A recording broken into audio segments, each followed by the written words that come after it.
Tes parents pour sourire en jeu, the way they always do.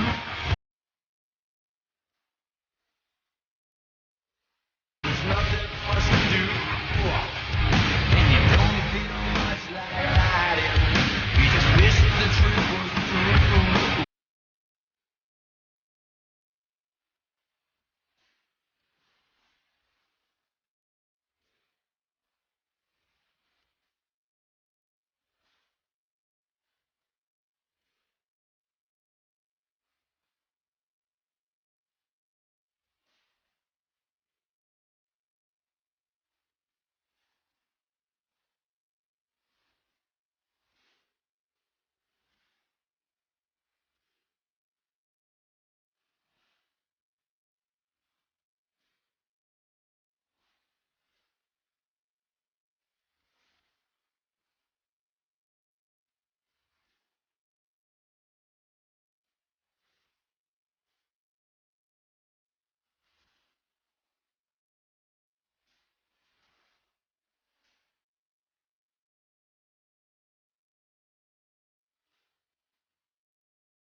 largest comedy festival.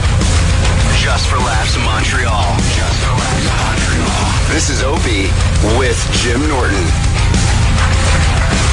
Here are your hosts. Good. Oh, God.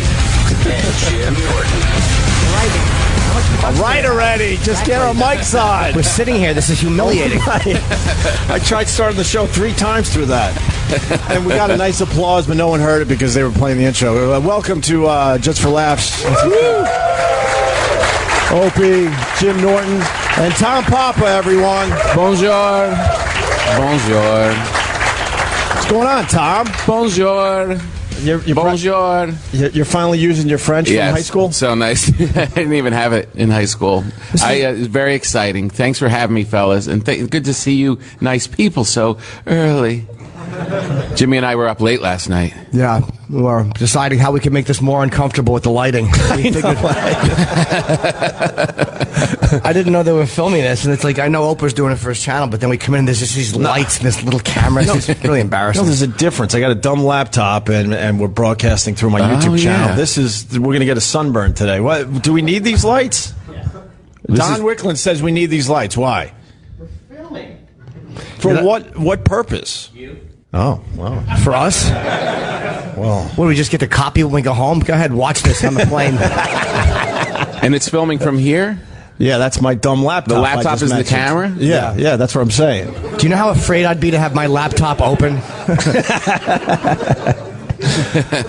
You guys saw Don Rickles last night, right? Oh, yeah, we did. I'm jealous. I didn't get the text message. I would have went and saw Don Rickles. I was on the show with him, so I was too busy to text. Oh, I see. Yeah, he likes to use really soft openers. Nothing on that one? Jesus. No, not a thing. Well, how is Mr. Rickles? He's 88 years old, I believe. He is 88 years old. And he was still doing it, huh? Still doing it. Comes out in a wheelchair because his leg is kind of messed up. He's got a cane. Yeah. And I'm waiting like next to his dressing room to see him. And I'm like, I can't believe I'm going to see Rickles. This is going to be awesome. I'm going to see Don Rickles finally. And all of a sudden this wheelchair comes out. I'm like, oh, that's weird. And then he comes out like in a robe, looking like Yoda, just like holding on to everything. And then they flipped open the wheelchair little foot pad thing. Right. Some guy like went down to get it ready, right into his leg. He's like, "Fuck my leg!" He collapses, and it's like this. Everyone's like, "Oh!" And they're grabbing his leg. I'm like, "Oh, my idol, like this great icon, is just a heap." And then he gets it together. They go on stage, and all these showgirls come out, these beautiful showgirls with the feathers and everything. They all let me. Then they make this big like pyramid in front of the stage, and the music's playing. This big band, like classic big band, and they wheel him out. They put him on a stool next to the piano, and they disappear. And then the showgirls all unveil, and there he is, just sitting there, and quick. His mind is perfect.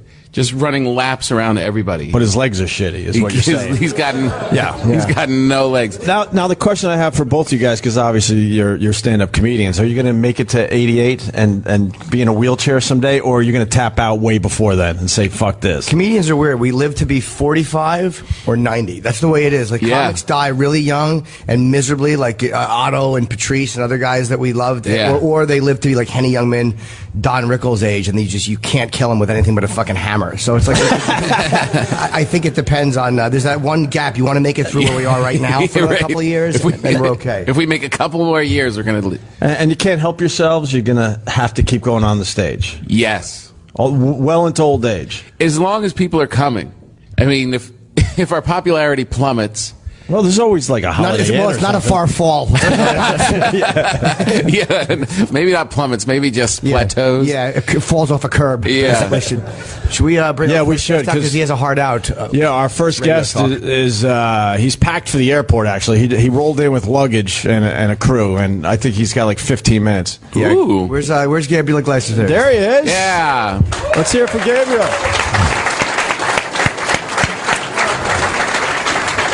Wearing the Led Zeppelin shirt. I like that. What's going on, brother? Keep it going. Oh, nice. God, some Patron. It's a little early for the Patron, Gabriel. Not if you haven't gone to bed yet.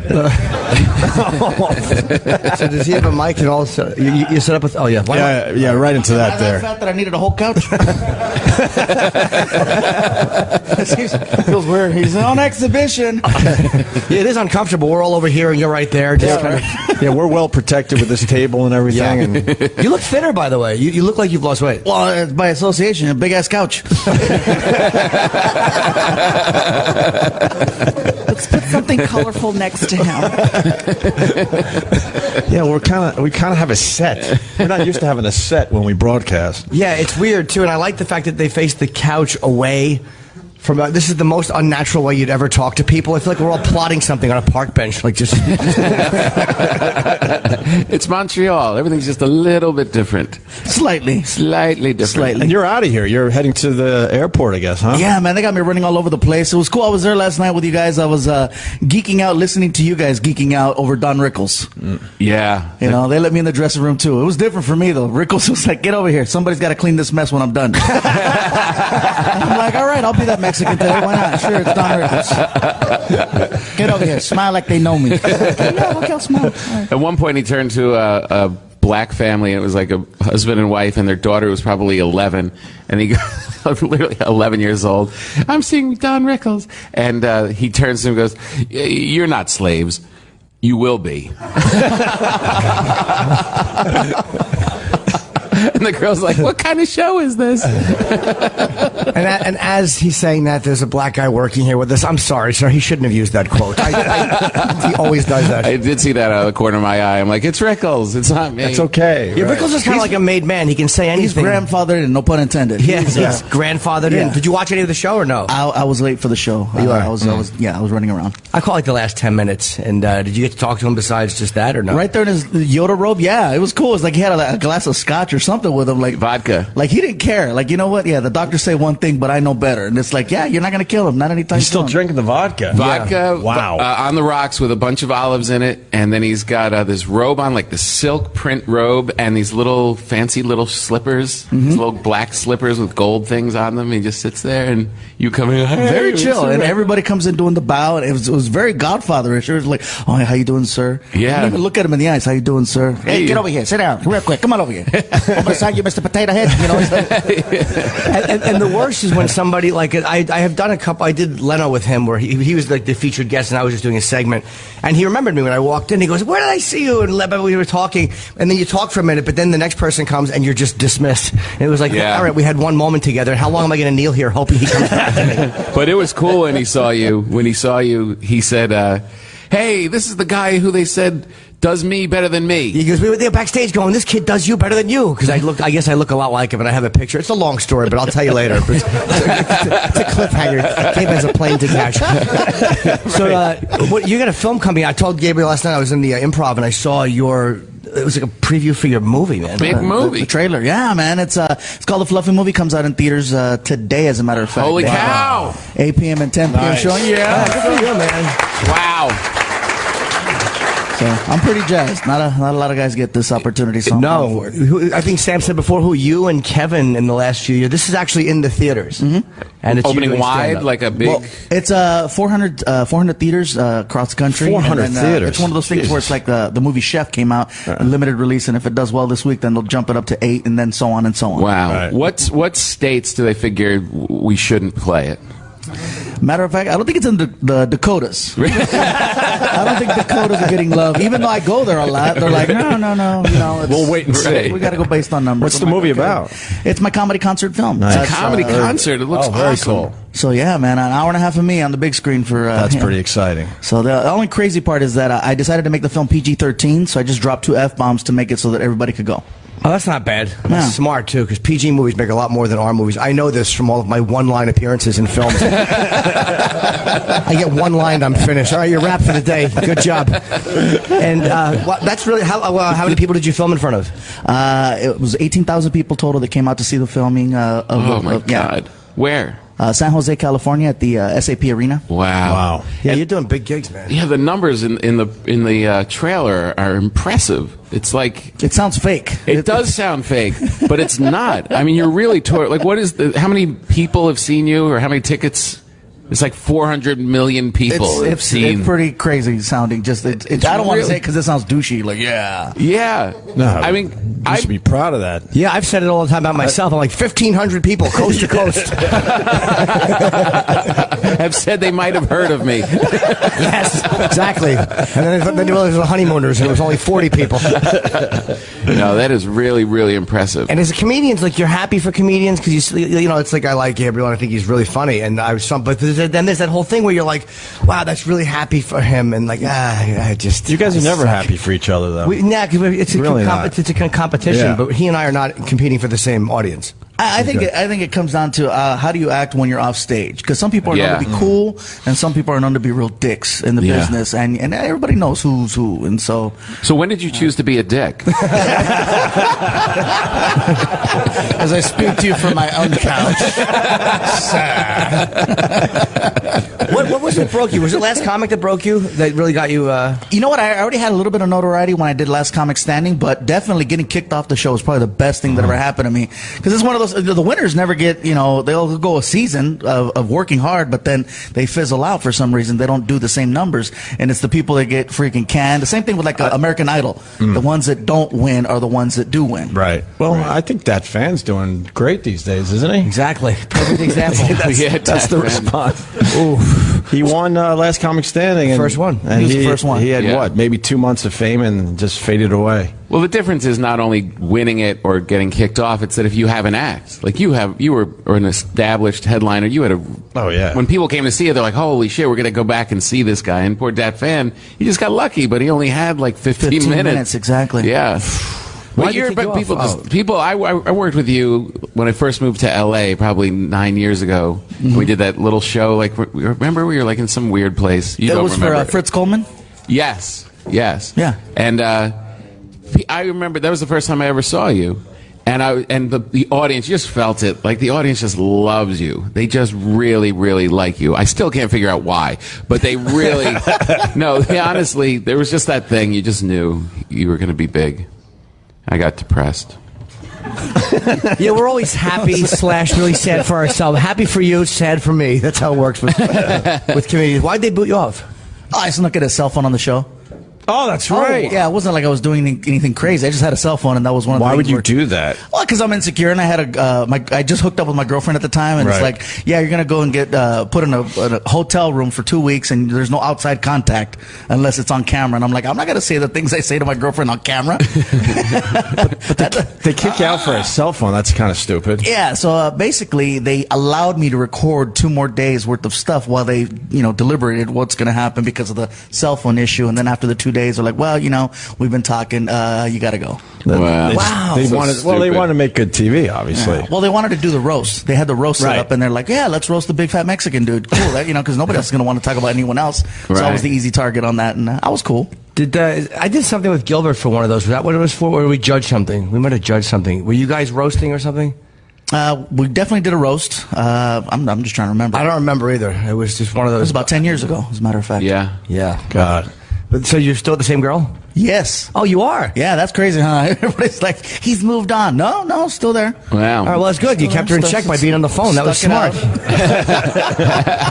it What were you worried about? Were you worried that she was going to go? Because I always panic. Like, I immediately think somebody is cheating or doing other things and replacing me easily. I'm not gonna lie, I was really nervous because she had just had attachments put in. You know what I mean? She just got a boob job, so it was like, man, I was like, hey, ain't nobody else gonna be messing with them titties. Man, titties, right? That's a hell of a thing to get. Your girlfriend gets this thing done, and then you got to go away for a couple weeks. And I'm like, no, I Hell gotta no. constantly, I gotta check on them titties. So Yeah. put the left one on the phone, so I can make sure that both of them are okay. You know what I mean? I'm thinking it's some deep-seated childhood incident. It's No, like, no, no, she had no, big no. tits, and I was just missing. I was missing the best response I could have hoped for. So you married now or no? No, we're not married. We're going on 11 years now. We're gonna Wow. get married? No. No. We're happy, bro. And she's okay. Yeah, we're happy. We're And not she's trying to okay mess with up. that? She is okay with that because, we are living a very nice lifestyle. We're living together. We share responsibilities. The only thing missing is the title. Right. And what about the kids? No kids now. We have a son. He's Oh, you do? technically my stepson, but he's happy too. He's like, Dad, whatever makes for you guys you. happy. And I'm like, yes, he gets it. Nice. Good for you. How old is he? He's going to be 17. Oh, okay. So he's like, he's of age to come see your show. So he knows how cool it is that you're his stepfather. Oh, yeah. He gets it now. Plus, his friends come over and they're like, dude, you're so lucky. And then I told him, because half my act is about him, and he used to get upset, but then I go, dude, look in the parking lot. One of those is going to be yours when I'm dead. Wait, what are you pointing to when you say that? Yeah, well, the cars. Oh, okay. I should have probably established that. My father said the same thing, but he pointed at my mom and my sister.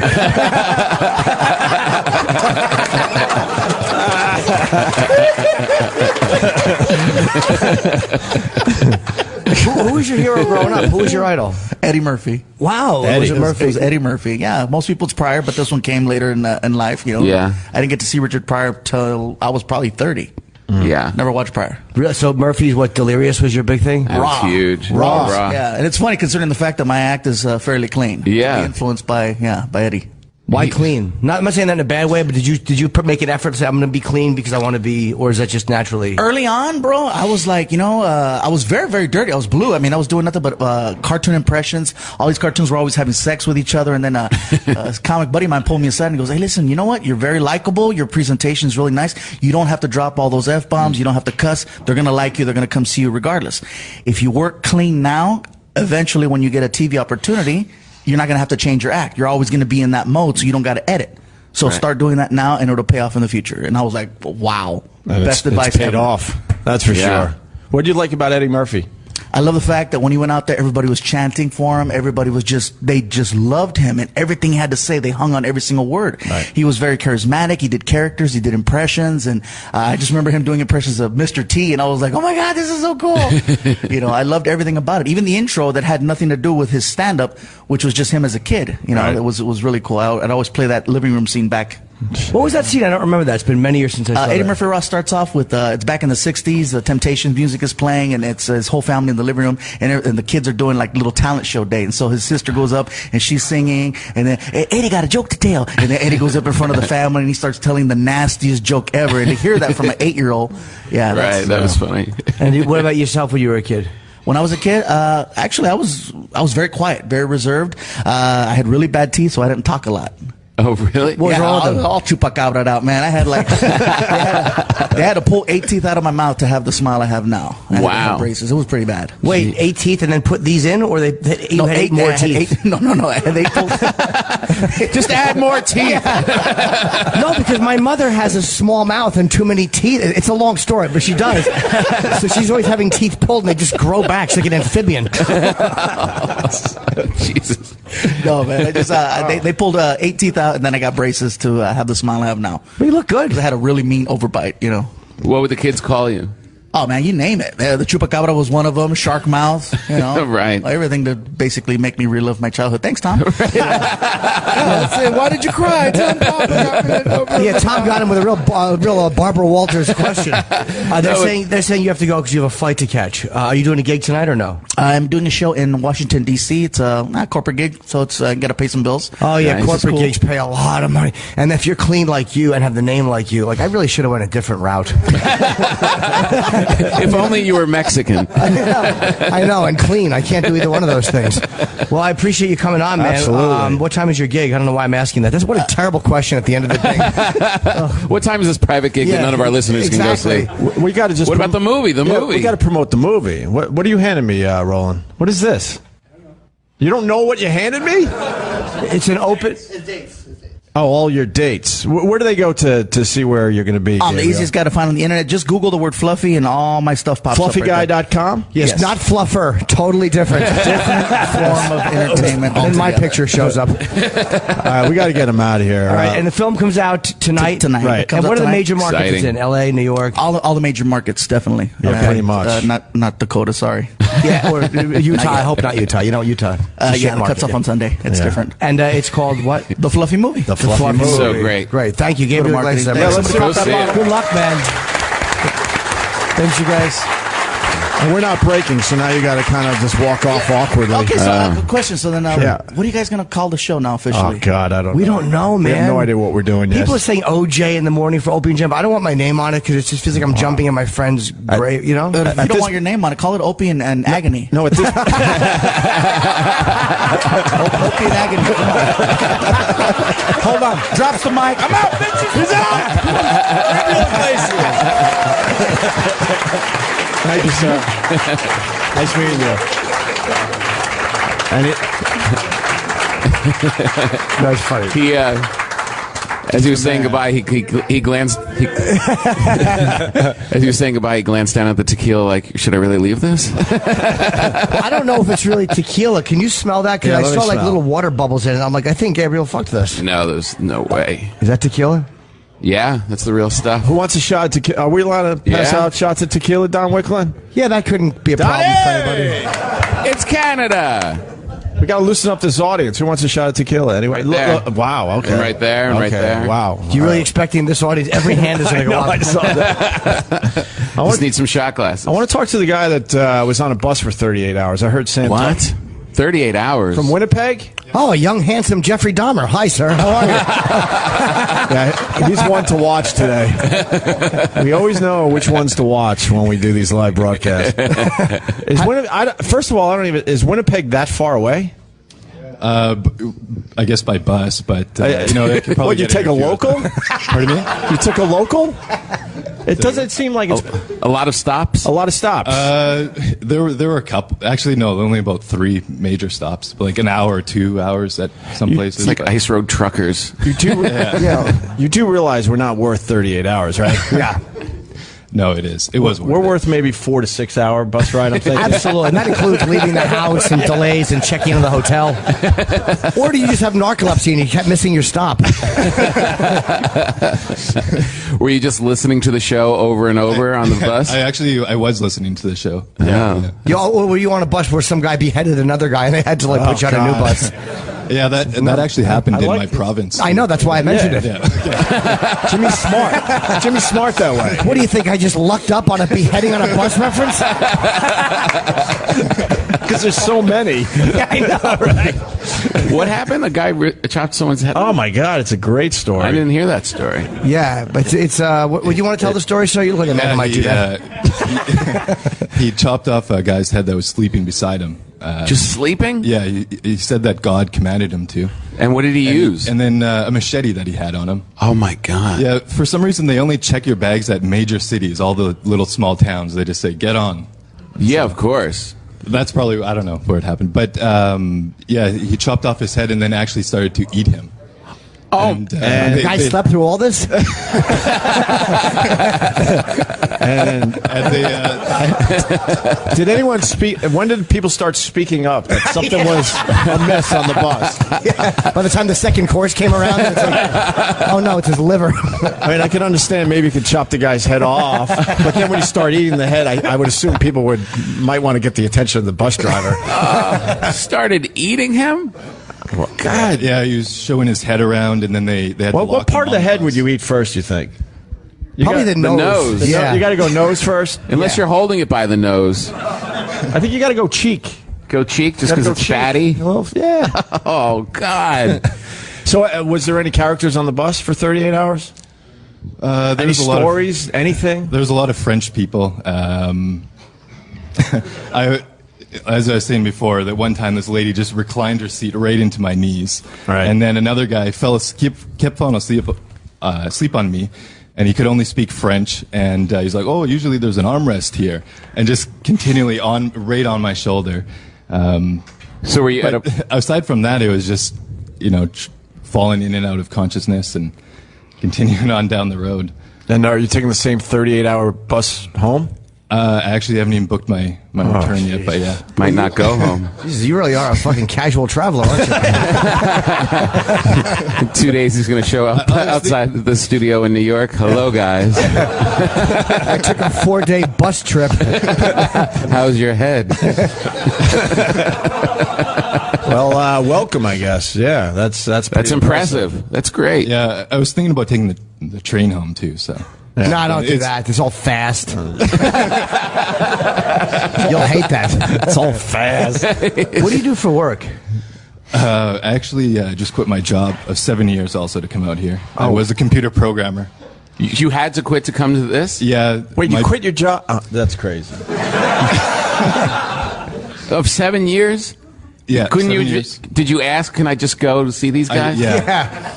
And they said no. They said no. It was actually my boss had already booked his vacation, and then I didn't know if this was actually going to happen. Right. And then once it was announced, I asked, and they said no. It's too late. Someone has to be So here to support the system. So did you quit immediately, or did you go home and think about it? I walked out of the office. I thought about it, and then I came back. I came back the next day and said that I quit. And you said, I quit.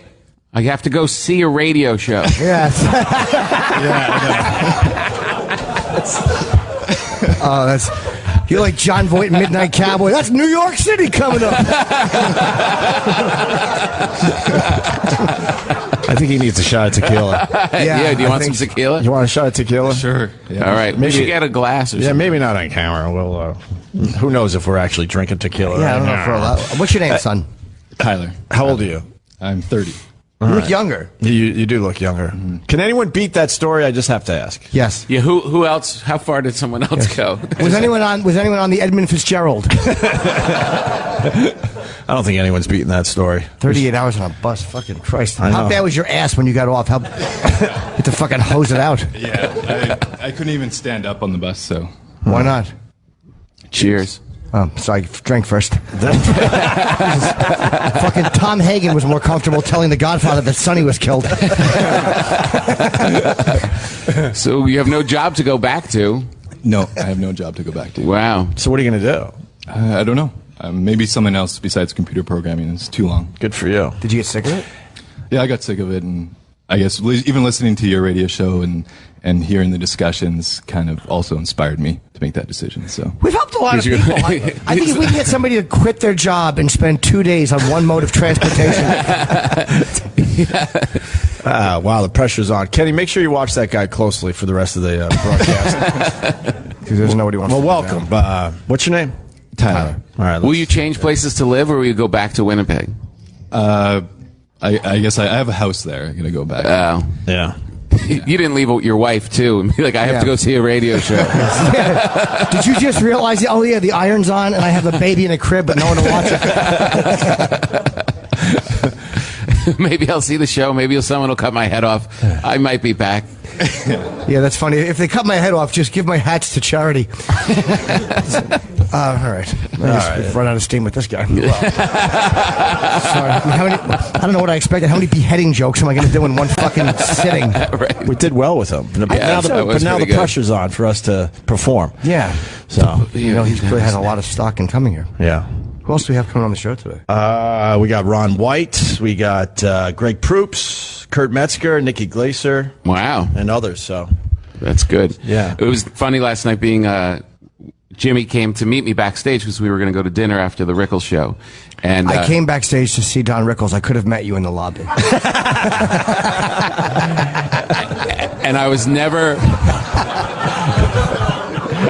never with Jimmy when he's trying to get someone's picture. You haven't gone through that yet. I haven't never gone through it. I've always seen the results of Jimmy. Have you ever? But I've never been like sitting there. I'm like, all right, we should go to dinner now. And Jimmy's got his phone out, and he's like, no, I think a couple more minutes. Rickles is there. Right. And his door was closed, and he's got like old school managers, you know, like from like old show business. They're all in tuxedos and stuff, and they're like, Mr. Rickles can't see anyone right now. And Jimmy's like, it's okay, wait him out. And I'm like, we really should go. We're going to be late for dinner. Maybe we'll see him another time. You already have a picture with him. And he's just like a shark. He's just so intense. He's like, nope, 5 more minutes. Just give it a couple more minutes. And then the guy comes out. Yeah. And I said, I just made this joke to him. I'm like, I really feel bad leaving Mr. Rickles without saying goodbye. And the guy's like, all right, come this way. And Jimmy's like, okay, good move. Here we go. This is how it happens. I didn't need a photo with Rickles. I have 2 photos with him. So why did you need another one? You- I No, never. it wasn't even, you it wasn't even acted about like that. you needed one? No, honestly, it was because I would love to. It's like when Don Rickles there. If you could at least say, "Hey, good night" or "Hello," Right. you have to. He's 88 years old, and he's one of the last greats of that. You know, he's a legend. Yeah. And you didn't have a photo with him. And Tom was in this thing. He doesn't know how to do this. Tom's just like, "Oh, I don't think so." But I'm like, "Hey, Dumbbell, you just did a show with this great comic, and it's like you should take a photo with him because 30 years from now he'll be, dead, and you'll be like, look at this great moment I Yeah. had with Rickles." I And never knew get he photos. wanted to, and he never gets them, and Yeah. you were happy you did. I am very happy. I went up to him and I said, I said, Mr. Rickles? He goes, I watched your set. Because I was on before him. And he said, yes, I watched your set. Have you ever thought about a career in groceries? It's very nice. You deliver food, and it's a nice living. And once in a while, you throw a joke in just for yourself. What a lovely guy. Yeah. He really is a lovely man. Yeah. All right, we're going to take a break, and we're going to get some more comics out here. So I want to thank everyone for coming by. Yeah. Especially the 38-hour guy. Yeah. Especially the 38-hour guy. And we'll be back from the Just for Laughs Festival here in Montreal. Opie with Jim Norton on Sirius XM. More from Just for Laughs, Montreal. Coming up. This is Opie with Jim Norton. Live from Just for Laughs, Montreal.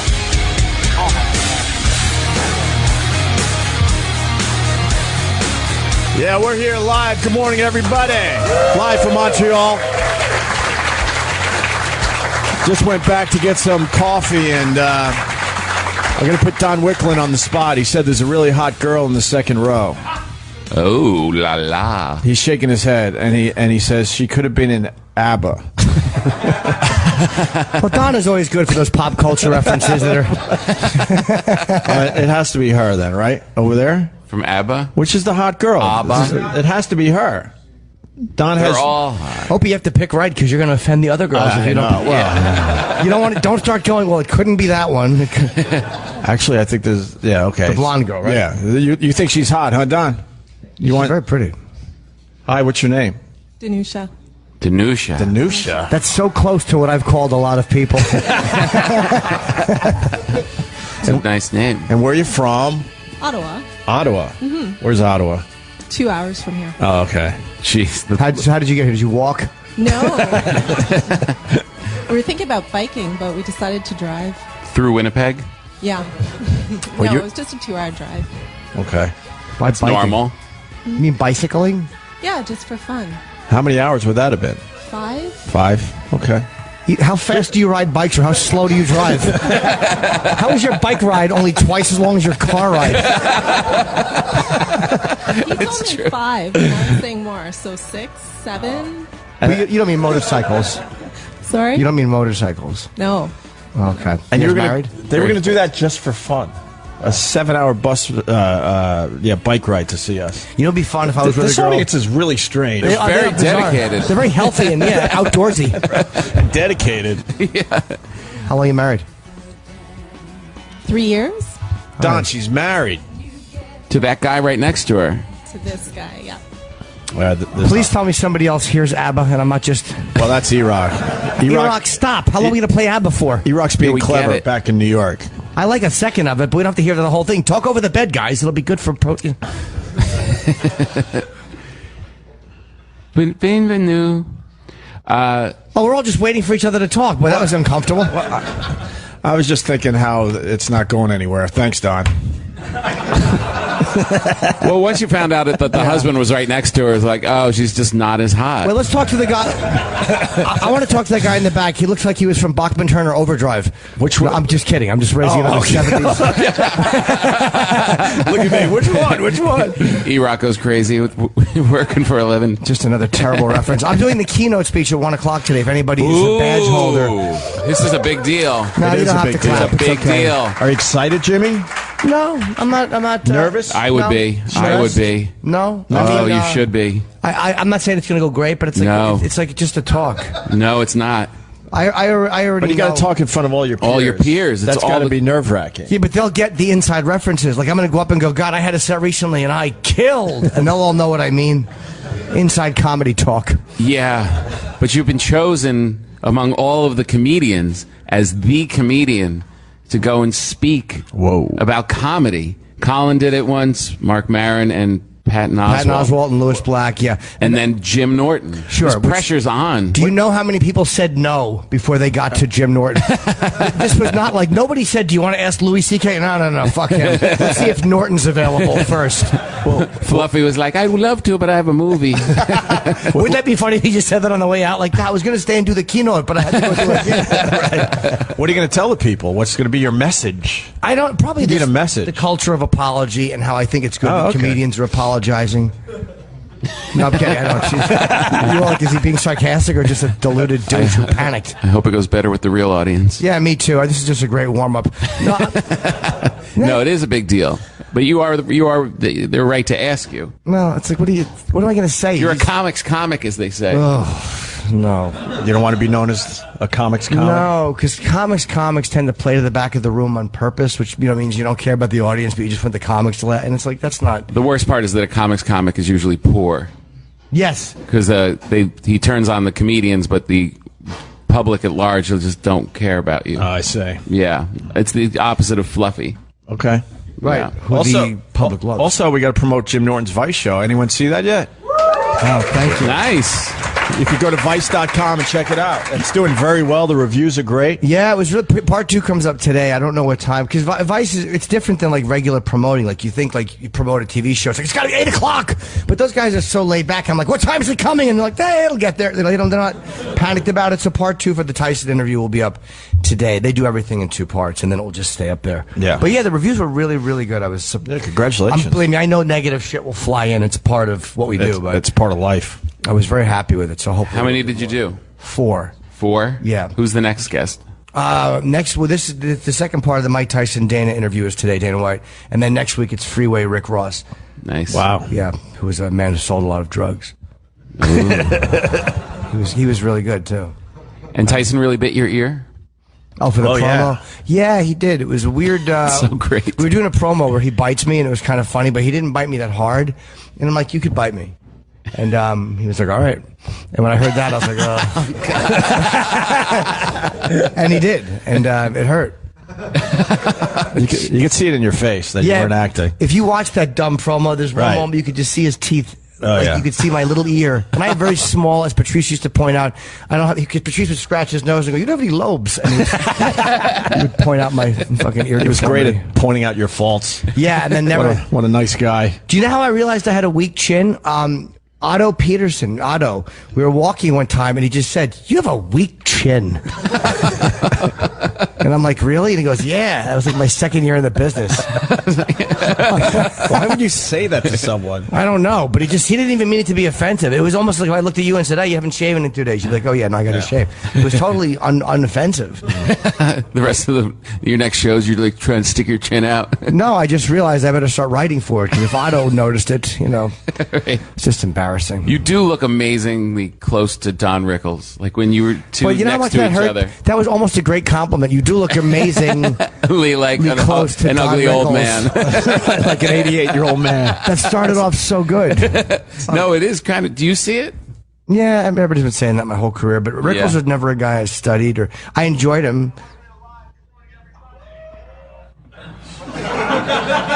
What was that? That was a guy who's got his phone, and that doesn't matter. And I guess it just started That's the off. start of our show. We just turned the background. Wait, is that what the app is doing right now? It's that far behind? No, it can't be that far behind. Yeah, that's a weird. How old is? I just heard Anthony on that one.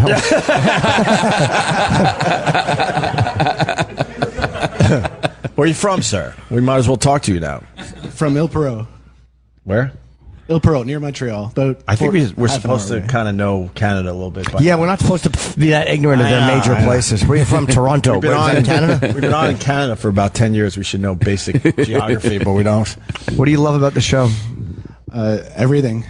I've been listening to you guys since your cake stomp, Opie. Even Oh, before shit. Even Please don't before bring that. that up. By the way, it's funny. I did my podcast run this time with Joe and with Carolla and all those guys to promote this Vice show. And last year was Opie's. I was defending. I literally have 2 alcoholic parents. I was out last year. I was defending Opie and this cake stomp. I'm like, you don't understand this relationship we had with Andrew. And then this year, it's like, no, Anthony's a good guy. He just got assaulted. It was. I don't know who. Like next year, Sam's going to do something. It's like, look, he has no idea. He's a good babysitter. But mine was 7 years later. They finally got me. 7 years later. 7 years. I'm like, I've changed. I'm a different person. How frustrating is it though? Like as a guy who taught like in the media, and all of a sudden you're like watching, like you got to explain this relationship and all this shit over again. Right. 7 years later, I had to explain who Andrew was and how he was our friend and all that. And World Star Hip Hop was not happy with that one. No. They were not happy. No, but if you would have kept jumping up and down on the cake and they would have put music to it, they'd be like, this is fucking great.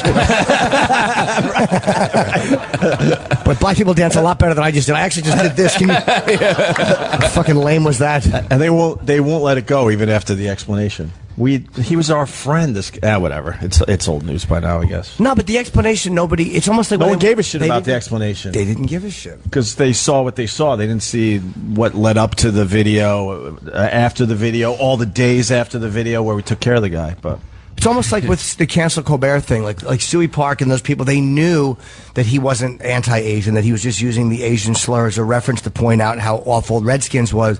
And she's like, no, we understand why he did it, but we still, it's like even with context, people don't fucking care anymore. They know, oh, that should be the opening part of my speech. Cancel Colbert. And I'll just look at them dramatically. Who wants a shot of tequila? Who's next? All right, where's the glass? Kenny! We're doing shots of tequila today. Sorry, Rock. Sam, your feet are enraging. Yeah, they go out to the sides like clown shoes. What happens? What happens when you're just standing? I'm glad you took the mic from him. Now he has to think over his answer. GH, I have an observation of the audience. You do? What's that, Kenny? A couple of them are wearing your T-shirts. Ooh. There's a Child of the 80s over there. That's Jim and a Norton's Slabo. T-shirt. He's talking about my T-shirt. The Child of the 80s. Child of the 80s. I see the Child of the 80s. Nice. And a Slabo and one Jim Norton American. I feel like it's balanced. I kind of like that. Get your T-shirts now. OpieRadio.com. Do you have any shirts and merchandise, Tom? I don't. That's a shame. Oh, you're dumb. Do you make a lot of money on that? Oh, boy, do I make a lot of money. Oh, wow. He actually flew private up here on his T-shirt money. I did it as a goof and then went, wait a minute, this isn't a goof anymore. Oh, really? Well, Opie will say things like, no, it's a little bit of pocket money, but then you realize, like, wow, he's got really big fucking pants pockets. He's selling a lot of these cocksucking shirts. Really? OpieRadio.com. What kind of shirt should I make? I don't know. You got like a saying or something? Like, Start with cotton. Kind of like fluffy? No, that Fluffy's taken.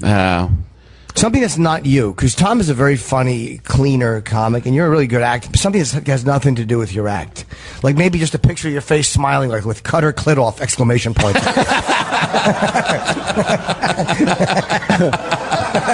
Like your fans would be like, "What is this?"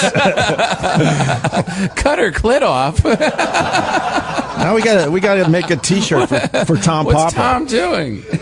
Are you staring at the camera, Jim Norton? Yeah, once in a while I like to give the people a little treat. Yeah, well, yeah. It's on my YouTube channel too, which I make money off as well. Oh, really? You do make money off of that? A little pocket change. Jeez, he's got so many pockets. That's really it's cool. Did he drink the tequila? Oh, who's this for? Where is it? This guy over here. That guy. No, he's holding a black dildo in his other hand. What's the drinking age in Canada? 21. Is it 18? Oh, sorry, you fucking alkies. Boy, that woke everybody up. Fuck the drinking age Holy up. shit, it's really 18 up here. Yeah. I remember those days. Huh? It's 18 in Quebec, 19 everywhere else. Wow. It used to be 18 in the States a long time ago at this Long point. time ago. I think it was a drunk driving thing. Why? Yeah. Because your brain really doesn't mature till you're 21. Thanks, Absolutely. Said the man with the 5-year-old boy hairdo. And the tiny head. No, it's just awful. Kenny got a haircut just for our trip to Montreal. Isn't it lovely? It is. Yeah. Yes. It's the worst Thank you. haircut ever. I wish Kenny got it on a bus while he was sleeping. Nothing on that. That's a callback. That was a good one. Another beheading joke. You know, Yeah, it's- nothing. It's a callback. I like Cheers. So cheers. Thank you. Wait, who are you, first of all? I'm Brendan Mertens, going for city council in the lovely town of Ottawa. So, that should help as you drink a tequila at 8 in the morning. You're running for city council? Yeah. I'm taking the Rob Ford business model, you know. So you see, Ottawa is kind of like your Washington D.C., you know. So I'm going up against like the evil corporations to try and bring justice back. But, cool. So this is the way to get that campaign started. You got to get the young people. You got to get the young people out there, right? You're so not winning. Oh yeah. I'm aiming for second place. If I can come second place, then I did my job. And you'll be happy with that. Your campaign slogan should be "Cut her clit off." I'll adopt that. I'll give you full credit. Yeah, but with a look of regret on your face, like I hate to do it, but I'm gonna have to. You see my wife's face, right? She was sleeping when I came home and said, "Yeah, I'm running for city council." And she's like, "What are you doing?" Because her family found out through the newspapers and everything, right? Because I came out going, "Oh, I'm gonna have an anti." Boring. I'm so sorry. I'm sorry. I'll shut up and drink. I'm sorry. I don't have my sound machine today, so I'll do it live. All right, I'm sorry, Opie. No, thanks. The funny part is though, like usually you hear stories about like my wife was like, "Oh, honey, you have to go. You can." But his story was like, I woke her up and I'm like, "I'm running," and she's like, "Why? You're an idiot. What are you doing?" It's a terrible story. Worst part was her family was texting her, going, "You guys are gonna have kids in a year?" Because she read in her family read in the newspaper, like, I'm trying to be like the blue collar guy, right? So I'm like, "Oh, we're going to start a family in a year." I don't care. I'm sorry. I don't care. Thanks for the drink. Sorry. Okay. That was all before the tequila shot. Well, good luck, my friend. Thank you. Good luck. Good luck. Who else wants a shot of tequila? We're just waiting for our next guest. You could be a future Canadian prime minister, isn't it? It's like we don't. You're prime minister. Or No, president, I mean, he has the gift of gab. So Yeah. he did start talking right away, right? Oh boy, did he! Comfortable. Who else wants a shot of tequila? Does anybody else want to drink? Over there, we got one over there. Pick one, Sam. The guy next to the guy Sam, who came 38 hours on a bus is like, I need a tequila. This guy's weird next to me. Yeah. As your men's knees are. What's worse than another man's knees touching you? Guess a lot of things. Oh yeah. What's your name, sir? Elliot. Hey, Elliot. Where are you from? From Calgary, but I live in Colorado. Okay. Okay. Well, we can't just ask and be curious. Why'd you go from Calgary to Colorado? Job. What do you do? It's a lot of work here, Elliot. All right, what kind of? I work for a cryogenic liquids company. Anything without a C in it. Cryogenics liquids company. Cryogenic liquids. Wow, really? Yeah. So you're the gloop that goes in and keeps you frozen. A lot of people always think that we do that, but no, we don't fuck with frozen people. What do you do? Honestly, it's used for fracking. Oh. What's that natural gas stuff? Huh? Yeah. Is that the natural gas thing natural people gas do? stuff. It's big in Canada and Colorado. Yeah, it doesn't hurt the environment at all. No, not at It's all. causing earthquakes in all these places, right? They say it doesn't hurt the environment, though. All right. Well, wasn't one of the guys who's a fracker, like from Exxon or whatever, fight fracking in his own neighborhood or something? No idea. Cool. I just wanted to say something that would bore everybody. And I asked a question I had no answer to. But I thought Matt Damon did a movie about that. Yes, he did. Terrible. Oh, well, he's on the other side of the. He heard it was terrible because he probably didn't like the message. It was actually a really good movie with an anti-fracking message. Is that why you didn't like it, because of the fracking or the acting? I never saw it. He won't be a party. I won't put money in his pocket. You said it was terrible, but you never saw it. All right, let's cut our losses. Thanks. Have the tequila. Thanks. Want to try one more? I don't know.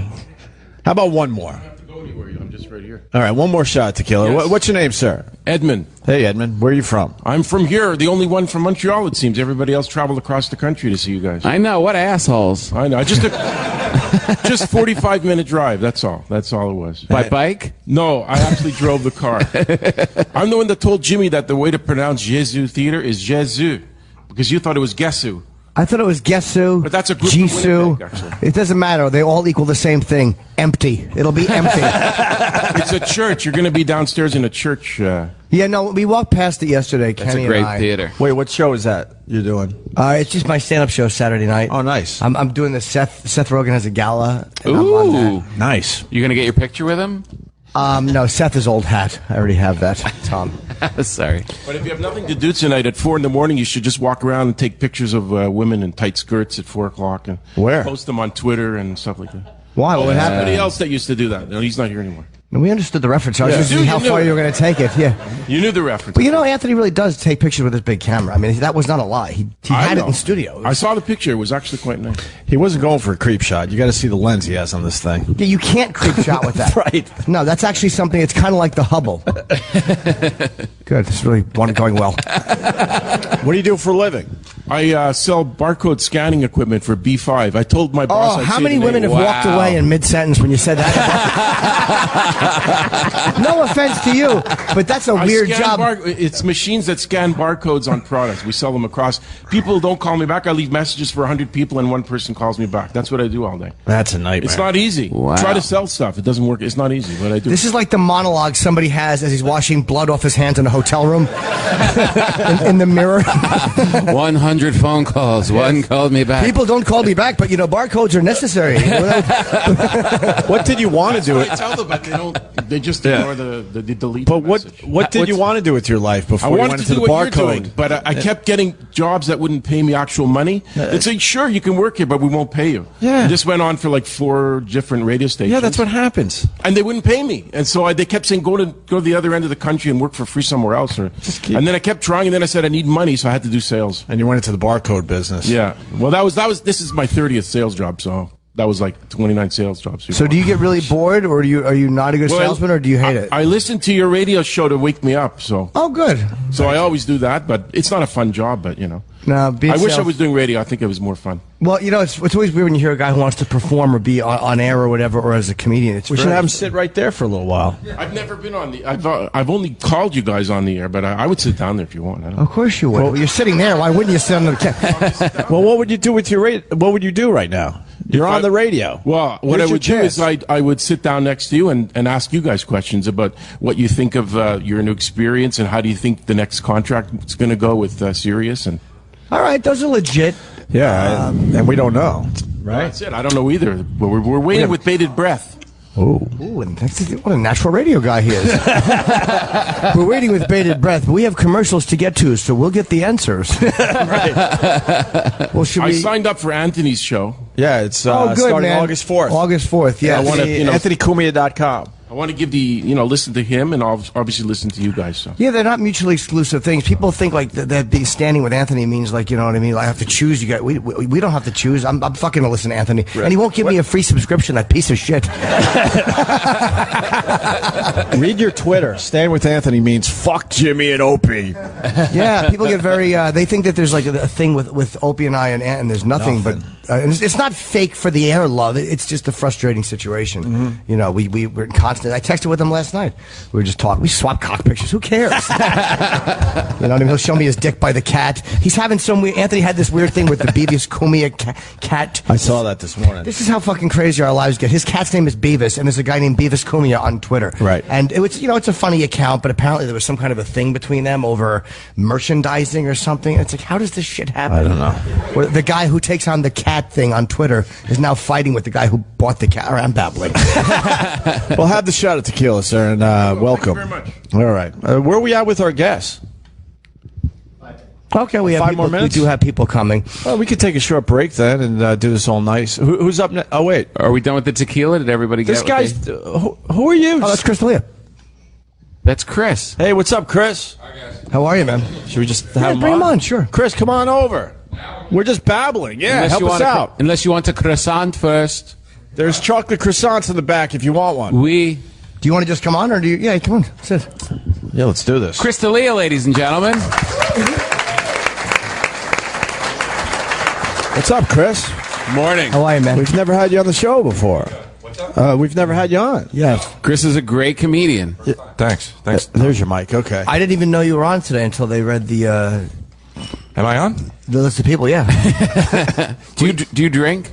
I don't, no. You don't drink. All right, because we got tequila from. I drink a little bit, but I just know that everybody that comes up here drinks a lot. yeah. So to come and do radio at 7 o'clock in the morning. Oh, yeah.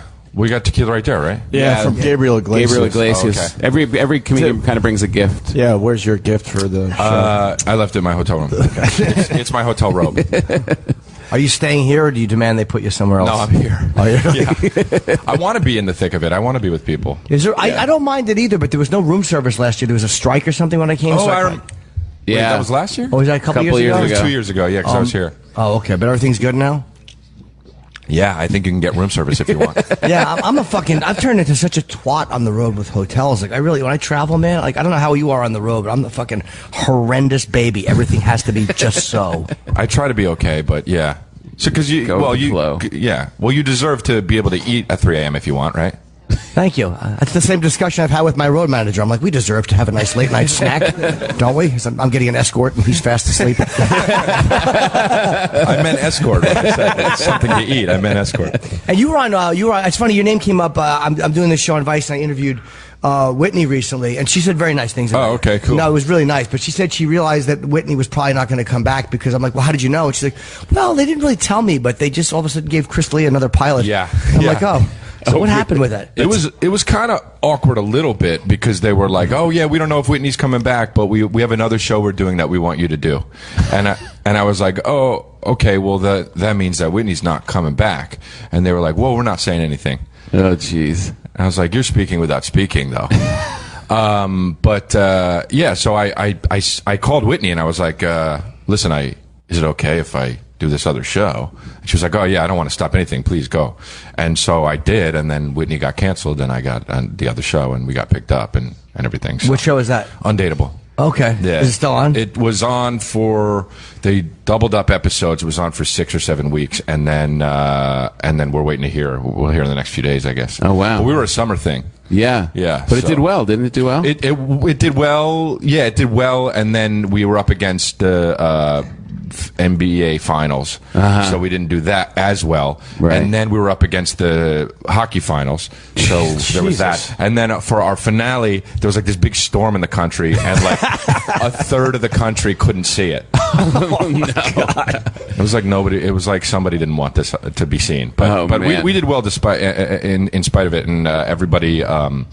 Everybody who saw it kind of liked it, so that was cool, you know. Isn't it weird as a stand-up to have these discussions too? Like, you're as a comic, you're so used to talking comic things, but then when you get into a TV thing, you start to think like, well, technically we were up against like. Yeah, I know, because as a comic, you feel like you're more in control when you're on stage. You know, even though there's other people there and they're an audience and they can do whatever they want, but you feel like a professional and you feel like you get up there and you can deal with anything. But when you're an actor on a show, I mean, you don't know what the fuck can happen. You know, there's a director, there's the editor, and besides all the creative stuff, there's the people in charge of the network, and you don't know what their agenda is, you don't know what they want and what they don't want. So it's like, you just kind of got to be like, all right, I'll show up and do it, and if you like it, great, and if not, that's why I stayed doing stand up, because it's like at least I have that, you know. How did it feel? I know in LA when I drive around, your billboard is everywhere, and it's Chris in front of like 5 other dudes, and he's just like walking badass, and it's just like this. I mean, it's huge, and it's all over LA. Is that? Well, it was cool finally, because when I was on Whitney, there were billboards everywhere, but I was the guy behind Whitney like that.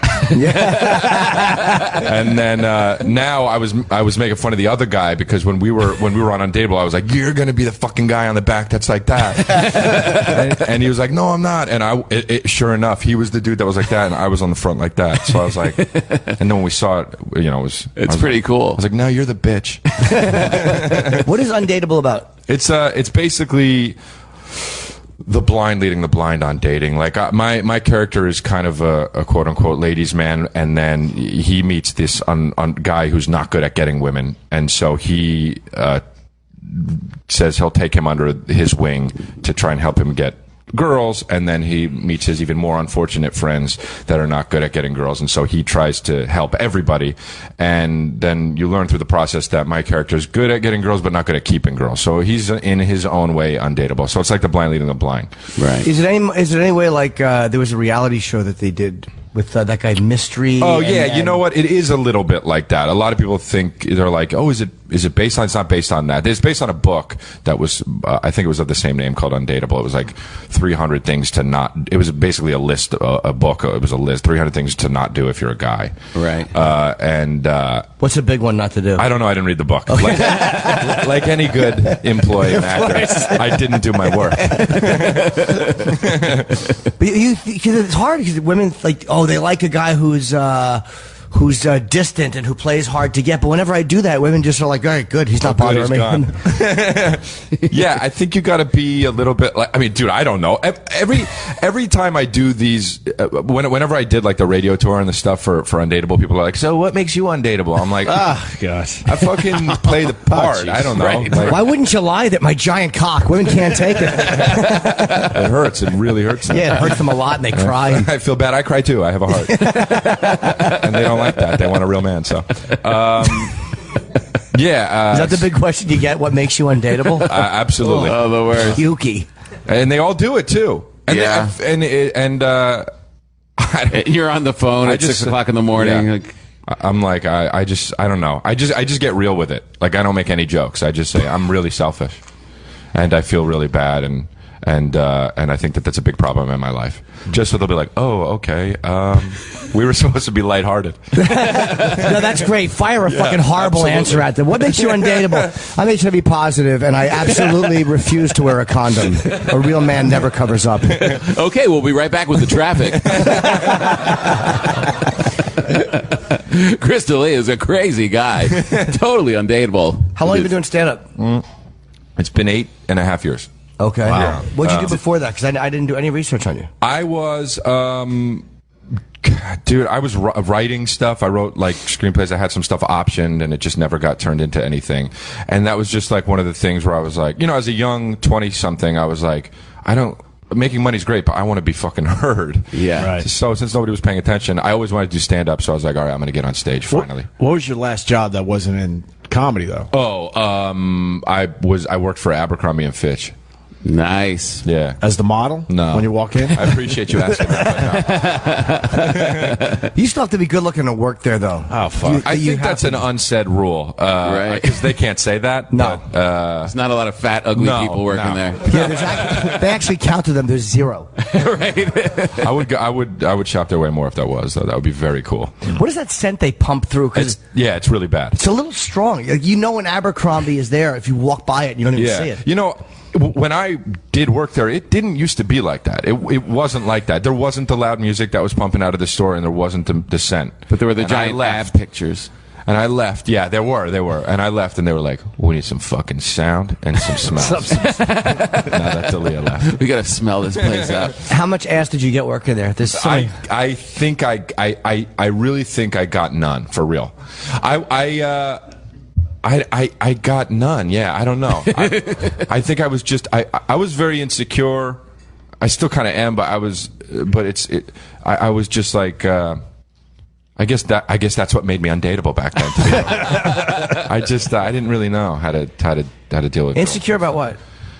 I don't know. Just like when I was 21. Well, actually, I had a girl that I thought I was going to marry. When I was young, and then we broke up. She was Mormon, and she was like, I want to be Mormon, and you're not Mormon. And I was like, oh, fuck. And that really fucked me up. Because I was like, well, what about love? Love's supposed to be more important than, and it just messed me up. And then I was like, for 2 years, I was like, I don't know. It really fucked me up. How long were you with her? 2 years. Oh, okay. But it was formative years, and I just felt like, I didn't know. I didn't know. I would be at parties, and I would be like, I would have such anxiety about like if a cute girl was around me, I would be like, I don't know what to do. And my friend would be like, what the fuck are you doing? And I would just be like, I don't know, dude. It was like a terrible coming of age movie where it was like the guy's not really like that, but I was like that. And then once I started doing stand up and getting a little bit older. You bomb in front of 400 people, and you're like, oh, nothing's as bad as this. So who gives a shit if you bomb in front of one girl? So what happened with the girl? Did she ever get married to someone else? Yeah, she got two kids. Oh. She's got twins and maybe more kids. Oh, she saved you from a fucking life of hell. I know. Yeah, I know. But I know now. You're obviously stalking her still, though. Yeah, I have tabs on her. I follow her on all social media. No. Are you friends with her still or no? I mean, friendly, but it's like we have different lives. Yeah, we're gonna be like, yeah, let's meet up. Don't bring your kids. Yeah, well, your husband. Yeah. Yeah, and he got out easy. You're lucky, man. Yeah, I feel good. I started seeing Chris in L.A. when I guess like 5 years ago. Rephrase that. What's that? No, we were fucking. Yeah. And he was very awkward around me. He was like, "I've got coupons to Abercrombie." No, but he was like, I saw you were pretty much starting out, right? In those clubs when we first met, we probably met where, like the Laugh Factory? Yeah, it was like Laugh Factory or the Ha Comedy Club. And he, yeah, it was. And who's your buddy? What's your buddy's name? Is it Jason Collins? Is that who you're talking about? Yeah. You used to come around with him all the time, and he was like kind of like new and like he always had great energy, but he didn't. You show up at the clubs and you're just trying to like do it. Yeah. And then I went back to New York for like 3 years, and I wasn't really around those clubs as much. And I came back to town. And nobody wanted to follow D'Elia. Everybody, he just kills now. Wow. Just destroys. And people literally, he pops up on every show. And you're out there almost every night. You don't really slack off at all. Yeah. Yeah, I feel like, well, I love it, Yeah. But also, like, I want to be good at what I do. So, it's like, when people, these comics are like, yeah, I do stand up, and they do, like, a show every 3 weeks. You're like, oh, all right. It's a hobby, though, Right. So. The Ha Comedy Club, by the way, which I used to love when I was out there. I'd spent a lot of time in L.A. In L.A., the Ha Ha. Ha Ha. Oh, Ha Ha, right, the Ha Ha, not the one in New York. The Ha Comedy Club is in New York. Yeah, no, I like that place, the Ha Ha in L.A. Yeah. And I remember one night I went on. It was a good little club to work out in, but I didn't realize it was a Latin night. Yeah. And I had a U.S. immigration. I swear to God, I didn't do it to be ironic. I didn't do it for any reason. It was like a guy had come. Like I would always wear those cop shirts, hilarious. like a Pentagon police shirt. A guy was a fan. He brought me one, and I had a U.S. immigration shirt. I'll never forget that. And I went on stage. It was such a weird vibe. Yeah. I didn't realize it until I came off. I'm like, oh, you fucking idiot. Like they probably just thought I was being an asshole. Right. I'm white. Yeah. Just have a shirt that says I'm white. Yeah. Yeah, that was quite uncomfortable. Maybe that'll be my T-shirt. I'm white. There you go. We could sell those. And then Gaffigan will sue you. He's whiter than you are. What do you think of Montreal? You get out there and. Well, go ahead. No, I was checking it out. I was supposed to. I've been. Well, when I first did New Faces like 5 years ago, and I've been every year except for last year, I was supposed to come and I couldn't, and I was bummed out. So I was like so excited that I haven't been here in 2 years. I love Montreal, but I just love being. Honestly, I just like being with all the comedians and being around it and everything. I think we all like it, and a lot of times you're supposed to say I don't like it. Like comedians think we're supposed to be like, oh, it sucks, I hate the festival. But it is actually like I didn't get invited for many years, so my feelings were hurt. But it's like I actually do like it up here, and it's fun to hang out with everybody. Did you do a show last night? I didn't. No, I got in at like 6, and I was just so beat. And they were like, when you get here, they're like, yeah, go on this show, go on that show. And I was just like, I don't know what that's like. I was just like, no, I'm going to say no, and I did. It was very hard, but I almost went up at midnight. But then I was like, I'm too tired. Yeah. What are you doing tonight? I don't know. I don't know. I know I'm doing something. I don't know. But I have my shows on Friday and Saturday. I'm doing my show. Where are you? It's right across from the Hyatt. What's that? I don't know. I don't know anything. I really don't know. I can pretend, but I like the fact you have less information than we do. You didn't do research, neither did I. You don't have. It's sold out, so I don't have to be like. Doesn't matter. So, right? Oh, that's cool. That's got to be a nice feeling. It's always good to see your friends sold out in advance. You know what I mean? Please, because I prefer my method. I hate when it's sold out because then fans can't get tickets. I like it to be walk right up, guys. Come on in, plenty available. Are you going to go see Jimmy do the keynote address? Don't put him on the spot. At 1 o'clock today. I'll be there. Yeah, it's going to be big. No. It's not going to be big. It's not a big thing. It's huge. It's going to be big. Nobody gives a shit about the keynote. Like it's fun to do and to talk, but it's not. People, when you say keynote, sounds more important than it is. No, but I think people like going, the industry and stuff. They're always talking about that. Yeah. When I was here, I forget who did it. Well, maybe that says a lot. Say no more. I remember keynote though. It was probably Patton if it was 2 years ago. Was it? Was it Andy? He doesn't. Andy know. does his. Oh no, he does that roast Kindler thing. does he does State of the Industry, which I've never. I hear it's great, and I've never seen it. It is great. Where he just shits on the entire. And he does it he's been doing that for many years. He does it every year. Every year he does it, and I can't believe I've never gone to it. I hear it is great. Hilarious. Yeah, he's hilarious. Gotta check that out. I heard he brutalizes everybody. But the keynote, it's just there's so much pressure on that speech. Jimmy. Yeah, I actually don't know how people do it. I don't either. Yeah, well, I'll tell you how we do it with a lot of pages in front of us. I'm not going to look up at the stupid crowd. I was rehearsing it because you do rehearse like, you know, it's a speech. It's like one of those things where you just go over a little bit. And I realized I don't sound natural or comfortable. I sound like a fucking 5-year-old giving testimony in a trial. You know, and then he would put his hands down my pants. That's your hook. Yeah, it is my hook. Come on. That's your shirt, by the way. We're going to have a shirt for you, Tom. I can't wait. Well, we got to take a break. Thank you, Chris. Thank you. Anything you want to promote? Nothing? I got a tour coming up. We can go to my website. It's my tour that I think starts in... I actually don't know when it starts. Jesus. How do you do this? How do you survive? Because I have a fucking website. I just go and I look where I'm going to go. How about the website? It's chrisdelia.com. I think it starts in early October. I think fucking Reagan gave more information in the Iran-Contra trial. Oh, what an idiot I am. Let's hear it for Chris. We're going to take a quick break and continue. Thank you, Chris. Thanks, man. Nice meeting you. Thanks, guys. Live from the world's largest comedy festival, Just for Laughs Montreal. This is Opie with Jim Norton. More next. Welcome to Attainable Dating Solutions.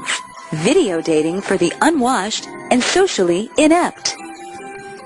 Profile TWTO94. Sandy Kane. Hi, this is Sandy Kane, the naked cowgirl in the house, folks. Yeah, so I'm still looking for Mr. Right, because Mr. Wrong always did me wrong.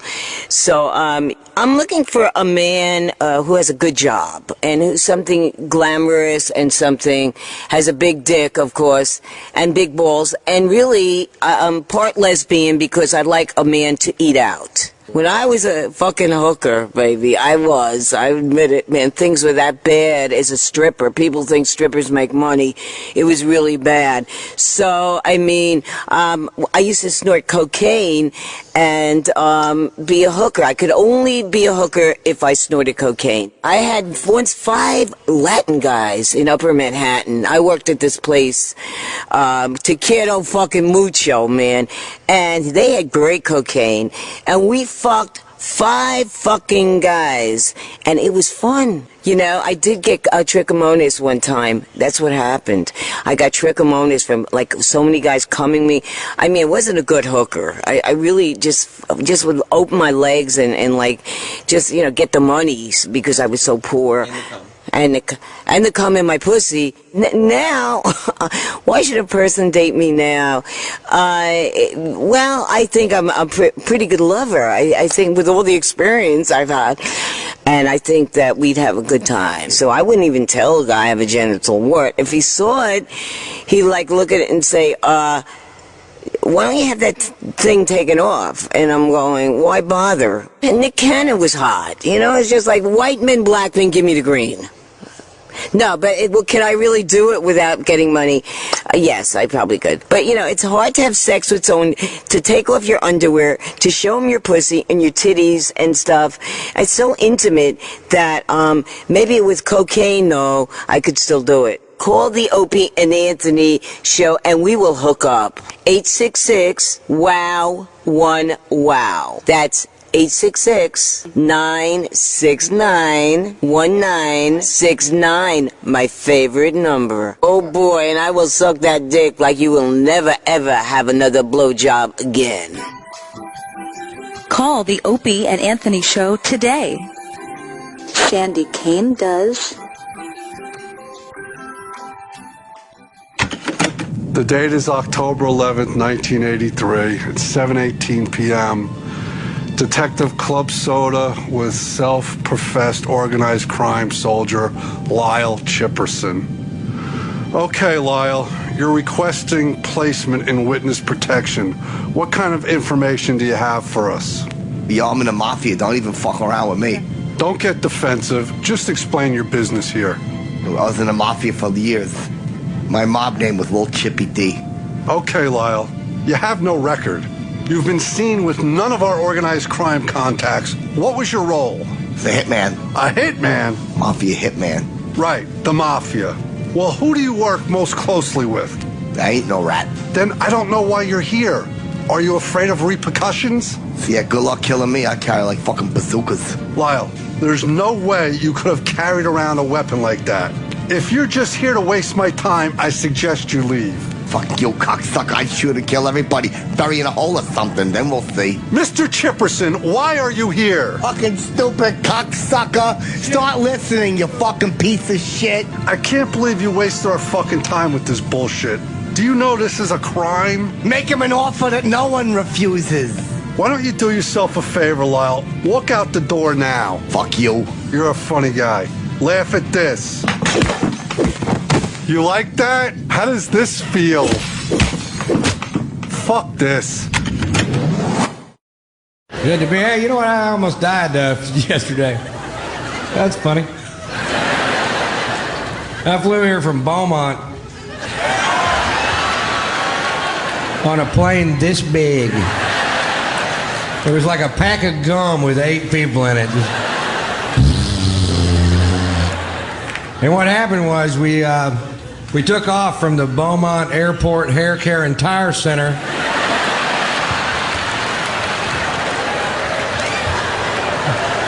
Traveling at half the speed of smell. And we got like halfway, and we had to go back. It's a 12-minute flight. We can't pull it off with this equipment.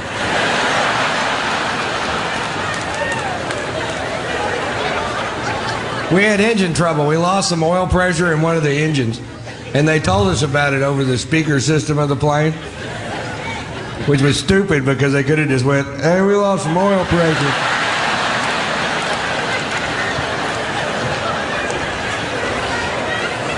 Heard ya.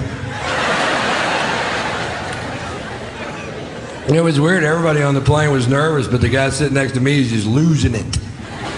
You know what I mean? And I'd been drinking since lunch, so I was okay. This guy goes, hey man, if one of these engines fails, how far will the other one take us? All the way to the scene of the crash.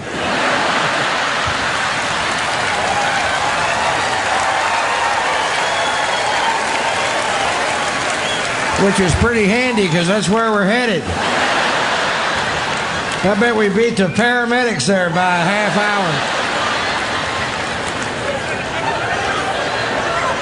hour. We are moving. I drank too much. Other people learn things when I drink. Last night, a cab driver learned if I say I got a yak, it doesn't mean I have a long-haired buffalo living in my backyard.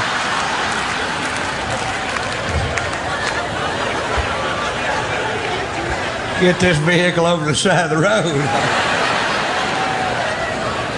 Ah, nymphas. I learned things too. I learned this in Florida. They have bikinis now made out of seashells. I didn't know that.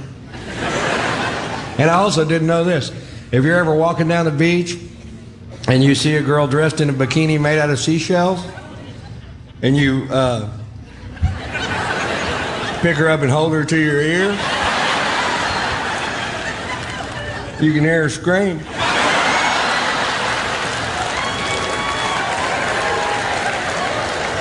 Who'd have thunk it? I thought I'd hear the ocean, but not over that woman. Hush, ma'am. She was a wiggler.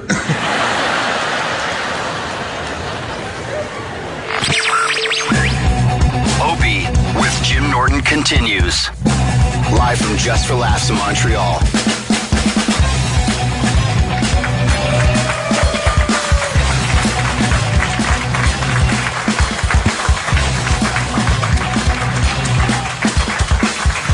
Opie has returned. I panicked for a second. I'm like, oh Christ, did he send out a tweet and they sent him home? I just panicked because I got lost back there. Dude, it's fucking in the kitchen area to go to the bathroom? Like, yeah, it's like a maze.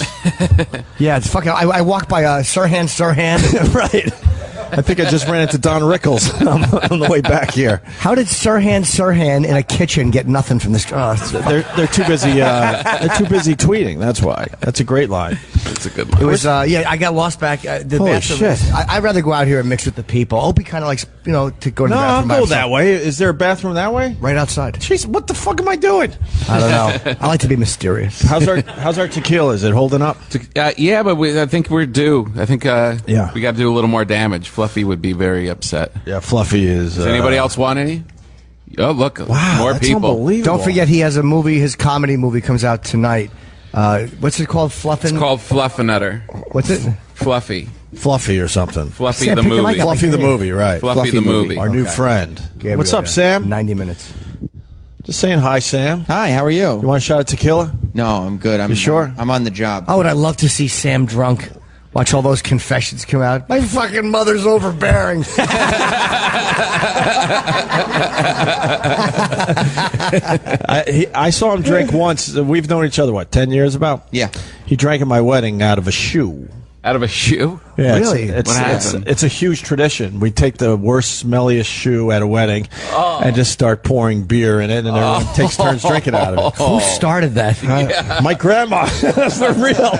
Old Grandma Stinkfoot. Grandma. We started with her shoe back in the that's day. great. That'd be great. She's Dudley no longer Moore. with us, but it was Grandma's shoe that we passed around and drank beer and tequila and all sorts of stuff. And I saw Sam. He was like, he followed family tradition that day. I didn't want to disrespect the tradition. That was nice. That's nice. Good man. Is he a happy drunk or is he? He had angry? one sip. There's a sip out of a shoe. He had a sip. Oh. Yeah, I'm trying to start a tradition like that in my family where everybody takes a drink, but it's out of my balls. Right back to where Jim Norton should be. Line up for that keynote. Gonna learn a lot today. Started by Grandma. I heard, is Kurt Metzger here? Or okay. Nikki Glazer who's- is here. Let's bring Nikki. Who's going to get the tequila though? Oh, right. Yeah, we got to do, someone's got to do a shot of tequila. Who would raise their Who's hand? next? Kenny? Our black fan. Hello, sir. Thank God you're here.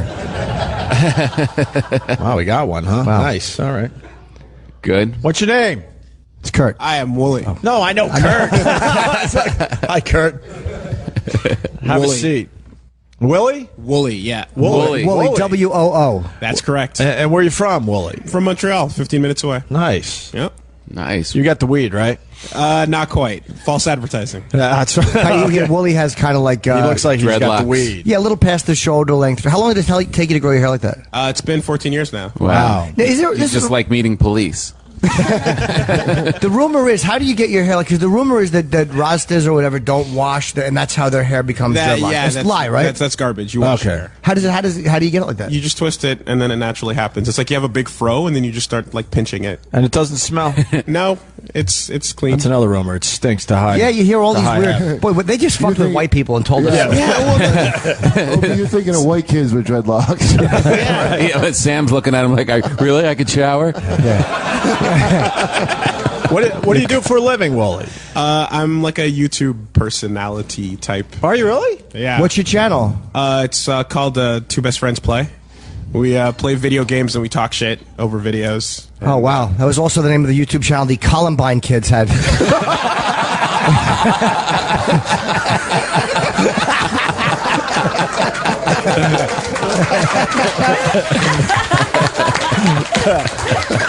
Wow. And how many views?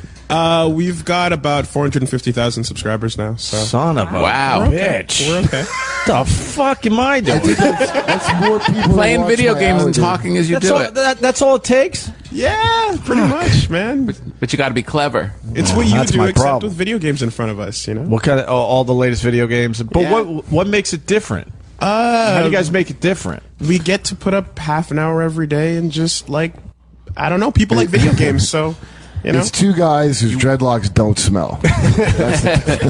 Kurt Metzger and Nikki Yes, Glazer are here, by the way. are on the Just couch. people, so thank you guys. Hi. That's the makeout couch, by the way. So.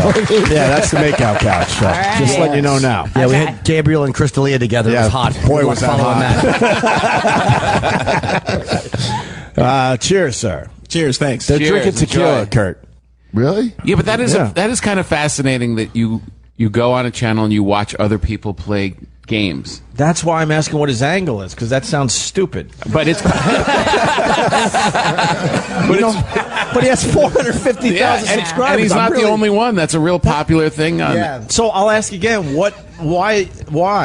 What's your angle? Like when a new game comes out, sometimes people just want to see like what's going on with it. And we play through the whole game, right? And you just tune in for like however many parts, and it's like they're hanging out with their friends. Yeah, that sounds on the high end of people will watch like some girl just some shit she bought from the mall, holding it up like That sounds like even better than most YouTube stars. Right. I like videos like that. They feel voyeuristic. Like she's just holding up her top, and you feel like you're in a one-way mirror, jacking off. Well, and you don't have to work. That's my living. God, how much? I have to ask. Give me a number. Let's say per subscription. How does that work? Well, it's weird. There's a bunch of things coming in. We have a podcast that gives some income. We've got, like a website. Give me a number. A number about probably around maybe 40 or so for us, 40K, which is like not much, but By the way, did my per subscription question really make me sound out of the loop? What a fucking asshole I am. Do you get paid by the eyeball? What a dummy. I did not know that. This is going to be part of the keynote address. Does anyone have ASMR? Has anyone heard of that? ASMR. Is that a disease? Yes. Really? No one here? We're gonna be right you back. Do you know what it is? Ass, You know mouth, someone- repeat. Okay, so- well, that too. But there's another thing that I have. It's called ASMR, and I watch videos of people doing menial tasks, and it's really soothing and gives me a thing called ASMR, which is like. It's described as like a brain orgasm. You've heard of people with this? You're the only one. Thank you so much for being here. You get like a tingling, like Yes. Do you know what I'm talking about? Yeah, I get that when I watch beheading videos.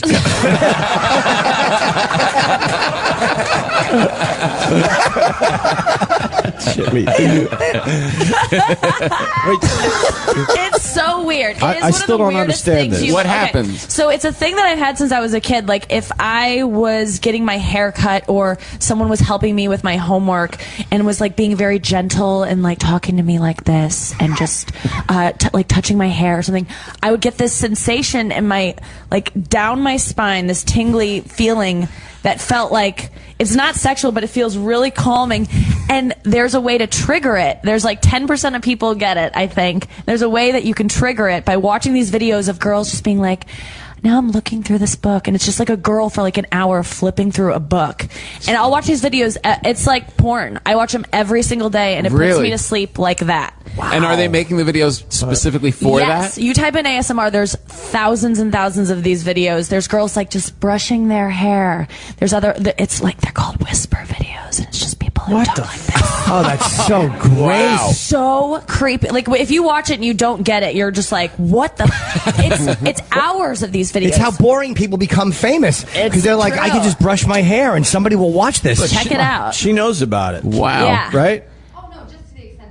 But like that so like there's a thing where people get like tingles in their head. And you do. Hold on. The microphone for this. She was here last year. I'm good with faces, yeah. Oh, wow. Well, let's be honest, though. Picking out a woman in our audience. a beautiful girl. Yeah, we have maybe 5 beautiful girls that listen to the show. Yeah. And you do yoga or something, I remember, right? Yeah, that's right. See, Wow. I should be Kruskin. Nice. That's really impressive. Thank you. And you know about this. Yeah, my boyfriend has. All right, Sam. Next. Don't bother coming next year. No, your boyfriend what? We went to the vet, and he was there to pay attention to the vet, and I was there to just look at the dog. But he couldn't concentrate any longer because the vet started moving her limbs to make sure she had good reach and Yeah, that would do it. Yeah, and then I don't understand. That would do it. Yes. Really? You can't understand it unless you get it. But there's got to be someone here who doesn't know I've introduced a lot of people to it because they're like, I know I've had that feeling before. Like when I was a kid, I used to think I was gay because I used to get that feeling when women would help me with my homework or like read a book. Like I would be reading a book with my friend. I would just get this feeling like, don't stop, just keep doing it. it because it would just. You're describing my life growing up. Very different reasons, but same questions. It's the same thing. And what is it? ASMR. It's And what is it? Autonomous Meridian Sensory Response. What does it? Shut the noise off? Is that what it does? No, it just makes you feel this feeling all through your body that's like tingly, and you just feel so calm and meditative, and I go to sleep. It's how I get to sleep now. It's like cured my insomnia. It's crazy. I watch these videos multiple times a day. It's like an addiction. It's like weed. Sometimes I have to stop watching them because the response won't happen anymore, and so I'll have to like stave off for a little bit. How long do you have to stay off? Because melatonin, I'll take a melatonin once in a while, and it'll help me sleep. Oh, you treat yourself to That really was a lame thing. Like once in a while, New Year's Eve. Me and the girls get together. Take some melatonin. Yeah, that stuff wears off too. I used to pop those every night. What's your favorite video to watch for this? There's so many, but I would say this is weird. I like to hear, and this is something that people usually hate, but I was on a plane once after I had discovered I liked ASMR. Oh no, flying into Ukraine airspace. Very relaxing. Oh my God. So I was on a plane, and this woman next to me was eating a bag of chips, and at first it was annoying, and then I was like, this is so soothing. What is that? Chip just showed up. You don't want to know. So what happened? You were on what happened? You were on a plane? Yeah, and this woman was eating a bag of chips, and What's and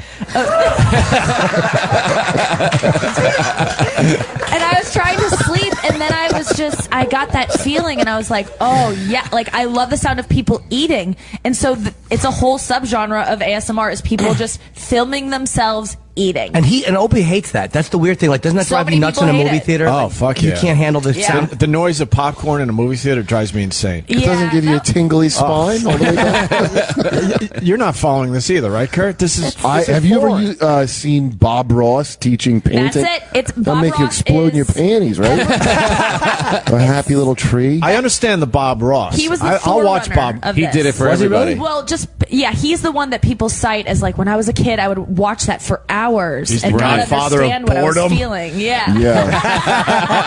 Jesus. That's not what you want to be known as an artist. Curing insomnia. Oh. We should all talk to Nikki in a very soothing, slow voice. Yeah, Hey, Nikki. we're gonna paint a little tree here by the cabin. How close is that to like orgasm? It feels slightly like it's to me it's close to it. It feels good. It feels real good. Tom, you never heard of this either, right? Sometimes I like to just put a little tree by the barn. And no, I haven't. But when she's describing it, I just picture everyone in your audience going to these videos today and then whacking off to it. It can be sexual. I can completely Because see. it's just girls like, okay, so today I went to the store and I got this little trinket. Any guy that's Then they watching show something them- online that's boring, they're just like, well, I guess I'll just whack off to it. Well, the opposite. When people write yawn, that's actually a great compliment on those videos. Thank you. So did you ever though? Did I ever what? You know. Jerk off to him? Yeah. No. It doesn't. It's two different things. Right. How about two guys on YouTube playing video games? Do you think you could? That might do it, honestly. Like the click of the buttons, and if they were just talking softly, that could do it. So I bought this little trinket, and what else do they say? There's a lot of ones where they're like, it's called role play, which I'm not into because it just seems fake. No, neither am I. But tell Daddy what happened. Yeah. It's so corny. But it's like a woman being like, hey, welcome to the spa. It's really great to see you again. What services would you like today? Oh, your skin looks beautiful. Like and then they just act like you're going to a spa, and it's like this role play thing. It's so weird. And it's hours of these videos of people doing nothing. How long do you watch it? Like, how long is enough for you? If I see a new video from one of my favorites that's going to be like 40 minutes, it's like makes my day. If Really? there's And are the numbers high on these views? oh yeah, like hundreds of thousands. Are really? I think a couple are millions. I mean, my God. yeah. I'm going to do one of those, and I'm going to blow it. Like, I'm going to do really calm, soothing things, like I'm just baking a bagel, and I'm buttering the bagel. I'm going to wait like 8 minutes in, and I'm just going to make some kind of an obnoxious... Oh, God.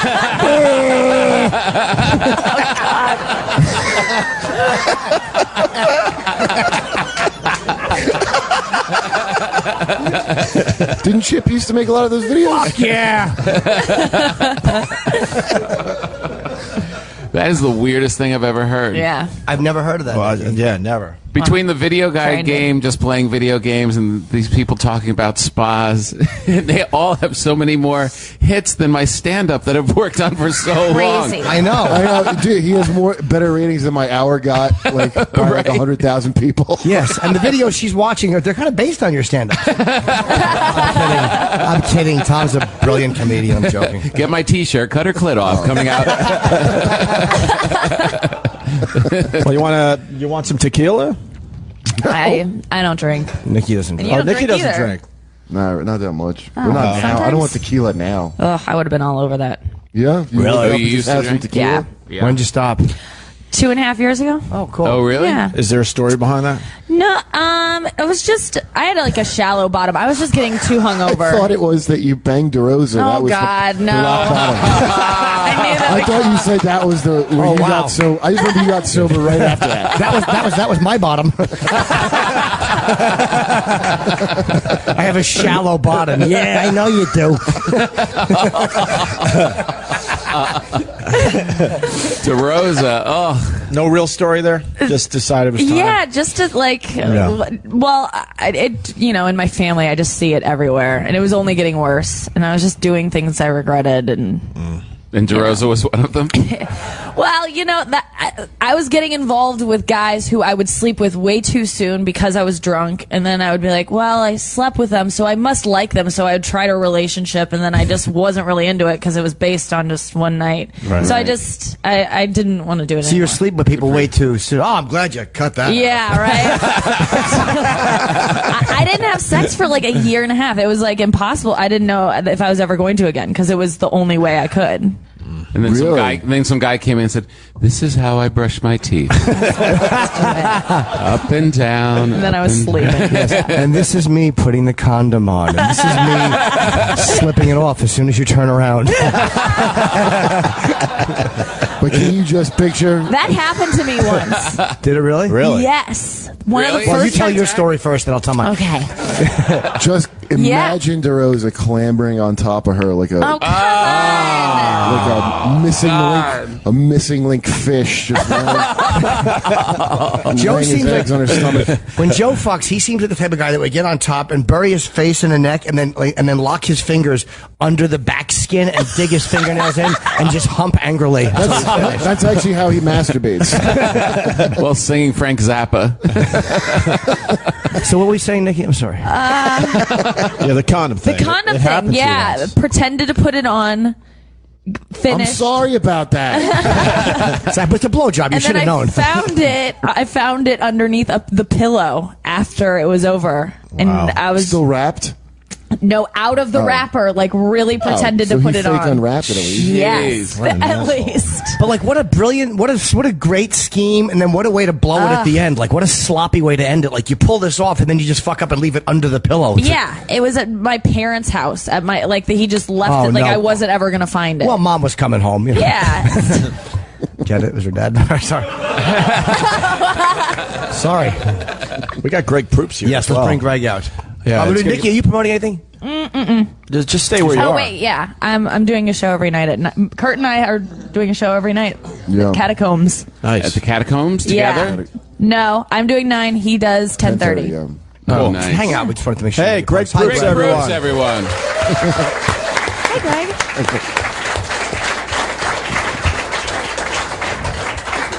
We haven't seen you in a while, sir. How Hey, are you? Greg. I'm good. I stood off mic. I'm good. Wait, we got to get a mic You on. look well. Yeah. I'll take that one. There you go.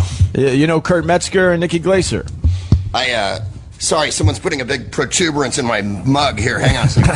Hi, guys. No. Hi, Greg. You've never met before. I don't think so, no. Have we met? Yeah. I met you at Laughing Skull one time. In, I'm Atlanta. really shallow. I have to be told about I it would 1,000 never times. expect you to remember. We worked together at Comedy Works in Denver. Oh, of course. Yeah. He remembers the club. Como ça va?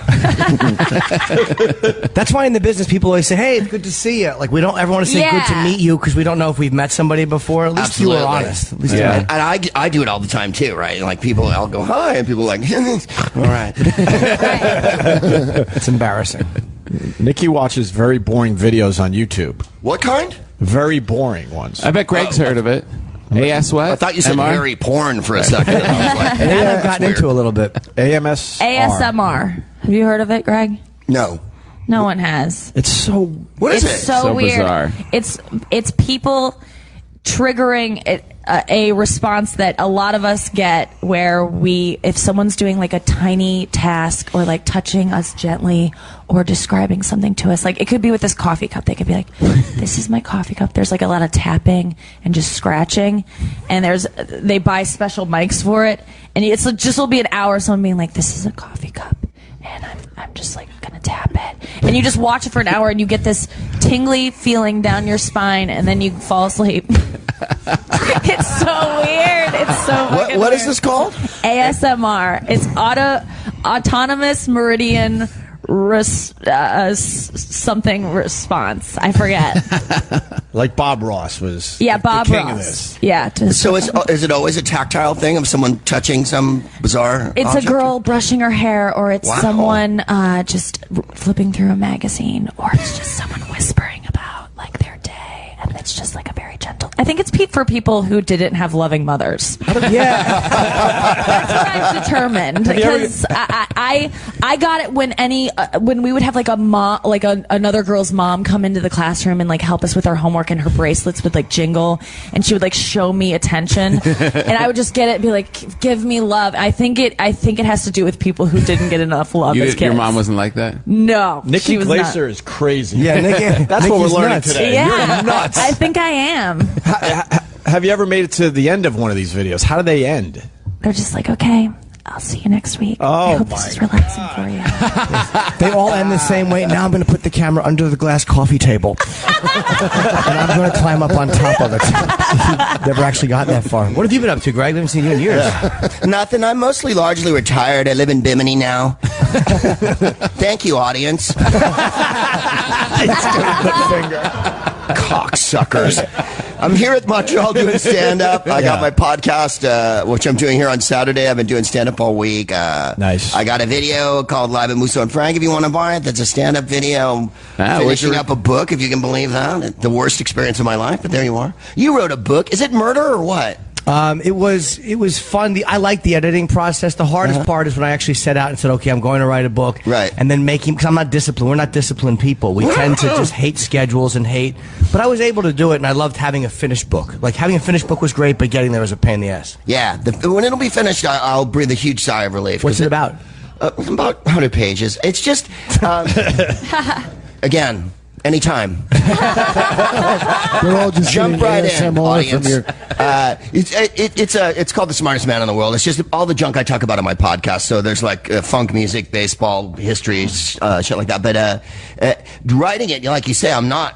If you asked me to talk you the book, I could just tell it to you for a week. But to sit down and write the bloody thing, and then you realize that you have to write like with writing. You can't just write the way you talk because it would seem nonsensical. So that part has been driving me up a wall. Well, you talk your thing. Like, I find myself talking stuff into Siri, into the Notepad app, and believe it or not, then you email that to yourself, and you can open it in a document, and then you have so much shit. Oh, now wow. you just got to kind of go in and make corrections and adjustments, and pick up where it made mistakes on your voice. But it's a lot easier to get stuff on paper that Where way. were you 2 years ago when I started this? Well, I didn't do that for my books. It's this whole little stupid keynote thing. But I just kept talking into it because I couldn't sit down and write down. So I get a thought and just talk it into the mic. Right. That's what I should have done. Next time I'm going to do it that way, or the Steve Allen way. Just have a stenographer follow you around and just. Oh, is that what he did? Well, yeah, I think he spoke at a tape recorders and had people just copy it. Yeah. So anyway, I'm glad I'm doing it. It'll be fun, but it's not. It's a little excruciating at this point. The agita it's given me. You know what I mean? Yeah. It's the idea of working. Comedians, structured Yes. work is a pain in the ass. It really is. How's your book coming, Kurt? Very well. It's about spine tingling. Jimmy, Tell me about books. I did an interview with like Glamour magazine or something, and they said, "What's your?" Thank you. That's the end of the story. What else? And they asked me what was like your favorite funny book, and I said your book, and and I wrote this little description of it, and they wrote me back and said, "We need another book because it's too gross." So they wouldn't put it in the magazine. They wouldn't put it in. Oh, you should have put Mein Kampf. They'd be like, all right, that's better. That's a little bit more I was so sad. But what was your second favorite book then? I put like a Jonathan Ames thing or something. All right, Jonathan's a good writer. Yeah. Similar like sexual stories, which is what I enjoyed about it. What did they say exactly about Jimmy's book? He's a perv. When they told you couldn't do it. They were like the cover was an issue. It was the one where you're getting What was the cover? It was me on a table with a big fat girl, like reaching her, like looking under at my. She would never laugh. It's like a fat positive image. Exactly, like the fat girl is laughing at me. It wasn't about mocking her. All right. Maybe it wasn't chic enough. Yeah, maybe it's probably some kind of a white trash image. I think. But those magazines, it's my idea. Funny, my dick. It really is garbage. But thank you, Nikki. Yeah. So what's going to be on your cover? Have you picked a cover yet? That's what we're going through right now, and that's why I can't sleep at night. They have a cover of me like reading a book with my eyebrow raised, but I look like a 750-year-old Navajo seer. You know what I mean? So my wife was like, "Could we have a better picture of you from the recent memory of man? One that you don't look like you've just met James Fenimore Cooper and are now going to drink some maple syrup or whatever." So I think I'm gonna try to arrange to take another. You know how it is with the books too. Like they're like, "Oh no, there's a big deadline," and then the deadline moves, and then oh my god, there's a huge deadline, and then like, "Well, I'm not ready." Well, okay, then we'll just move it. And you're like, so there is no deadline actually. It's just this ongoing flowing nonsense or whatever. So I'm gonna have to take another picture. Are you gonna do a book on tape too? I don't know. No one's talked about that. Don't make the mistake I made, where they want you to talk and they keep stopping you and they go, no, say that slower and more clearly because they're used to getting it read. But it's like we talk for a living, so we kind of know how to do our own stuff. So don't fall into the trap I fell into. I listened to them. I probably should have done it more on my own page. I'd like to have someone else read my book, like Jeremy Irons or something like that. I think it'd be funnier. It's very lofty. I mean, that's a nice. Right, I asked. Nobody wanted to read mine. I asked for Branda. They're like, "Well, he's dead." I'm like, I'd love to get somebody to read my book. Do you ever read those books by like politicians? Like whenever somebody runs for president, they have to release a book for some reason. Yeah. Who the fuck reads that shit? Yeah. Even like let's say you like Obama. Why the fuck would you read that book? Right. And why does everybody running for office have to have their own like Mein Kampf? Right. They're always They all have to write their own. Like, Hillary's book is like 800 pages. Oh jeez. What the fuck? Yeah, but it makes your table leg less wobbly. Book like that's useful. Right. But it's never that you never get real great information. Like you're never going to read something on like oh my god, this is Bush's memoirs. Oh my god, look at this. He fucked 4 girls one time when he was. Yeah. It's never going to be that type of thing. No, it's horse. It's like then I realized family is important. It's always some bullshit. Right. And always co-written by some other person. Yeah, they don't write it. They have another. Yeah. I like Bill O'Reilly's strategy of book writing. Just like puts every other famous person, the killing of Jesus, the killing of Abraham Lincoln. Yeah. It's just like by himself, no one's buying it. But put Jesus in the cover. Glamour magazine would pick it up. We got Jim Jeffries in the back too. Yeah. Hello, Jim. Stop by to say hi. Man, what's up, man? Nice. What's up, Jim? You know Greg Proops, Kurt Metzger, Nick Iglesias? We haven't met, but I think we like shared a shuttle here. Yeah, we did, yeah. How are you, buddy? Good to see you. What's going on? I'm good, I'm good. I'm tired, man. Just it was still in LA time. Plus I got fucked up last night. You did? Like, you do that thing where you try to blame like jet lag. You're like, I'm on a different time zone. No, I was drunk. And that's, I thought you quit. Didn't you quit? I quit drinking for, I gave up for about 1.5 years, and then I took it back up again when my son was born. So that's usually when people quit. Exactly. That's the opposite of how you should do it. But I didn't take it up in a big way. I sort of dipped my toe back into it, and then I realized that I couldn't get hungover while he was there because he wakes up and just starts poking you in the face. And I started thinking, all right, well, this is a good barometer that I can't get fucked up all the time. Yeah, kids don't understand hangovers. No. That's why you probably should quit. Who were you drinking with last night?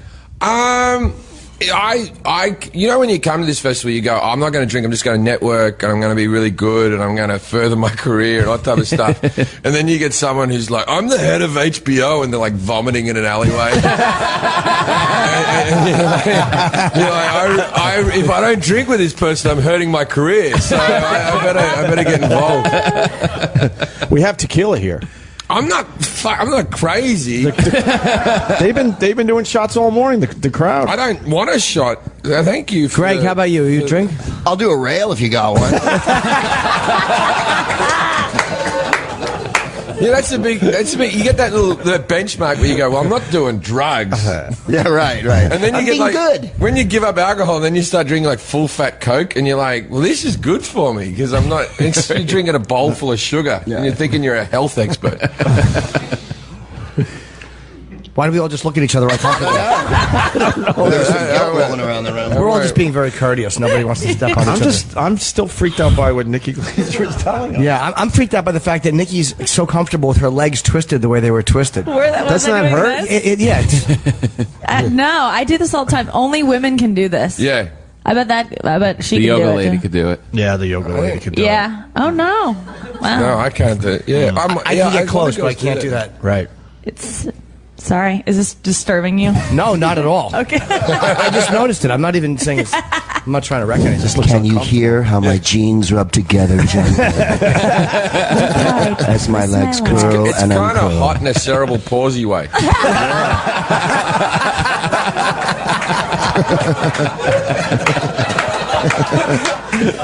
Thank you.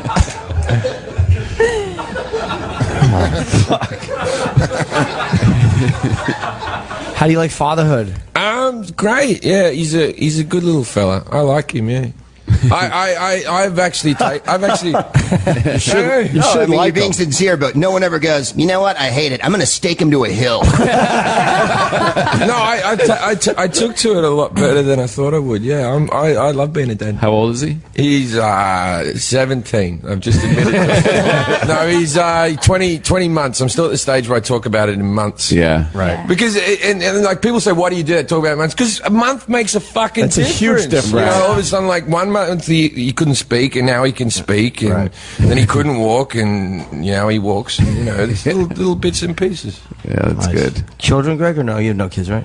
No, thanks. No, I don't have any kids. But, you know, women are sneaky. There might be one out there somewhere. Do you want them or no? No, I never wanted kids. Why? Is it the inconvenience or? Why? Yeah. Because I have my own autonomous life with my wife and shit like that. That's cool. I want I'm to sick do of the tyranny and domination of breeders all over the goddamn world. I have to spread my faulty fucking genetic material against another generation of nearsighted fucking nasal voiced children that will walk around their bitterness and pain on display in the gaping hole where fucking humanity should be, that they have to have the attention of strangers every 15 to 30 seconds in their approbation. That was the first reason.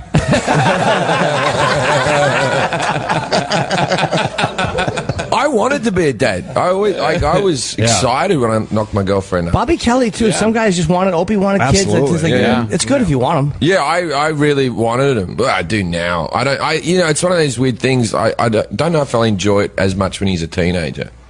I don't know if I want a teenager. If he was like this age for the rest of his life, I'd take care of him till I died. So, you know, a few more years. I like the older stages. I like the later I have a 12-year-old, and it's so much more fascinating to me than that month stage when they're little and they just can't do anything. Yeah. Because now you sit in the diner with them, and you're like, so what do you think of boys? And she actually has an answer. You know what I mean? No, it's like interesting to like actually, no, now there's this person. As long as you don't feel like you're totally responsible for them, it could be kind of fun. Well, 12, she hasn't. It's about to get bad. It's just starting. Yeah. Yeah. She's still cute and like looks at you like you're the only man in her life. Why do you think that's going to change? Yeah. Well, I got to get bad. My nephew's like 14, and he's obviously an idiot because he's not super good at clearing the history on the computer.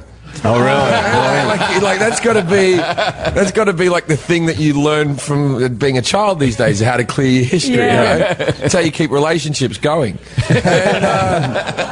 And he's like looking at loads of porn, and I started going through it. I'm like, but I know what he's into. Yeah, what is he into? What's he into? He likes uncles, lots of cock.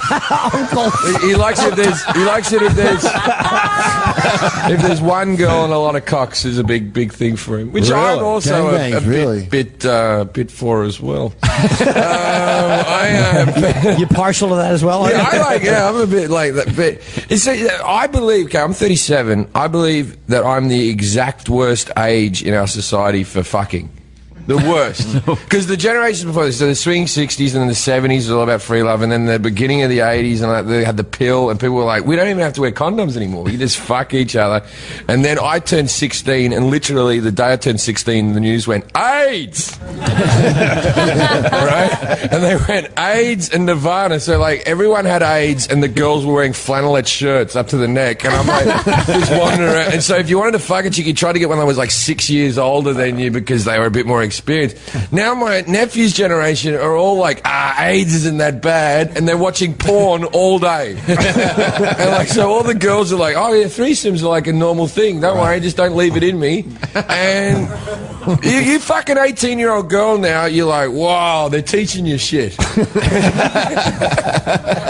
It didn't used to be like that. 18-year-old girls used to be super nervous and stuff. Because, they got new moves? They were disorientated. They didn't know where they were. Why were they tied up? Right.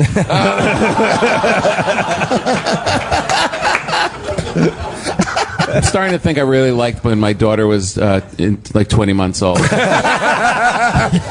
did a lot of guys. No,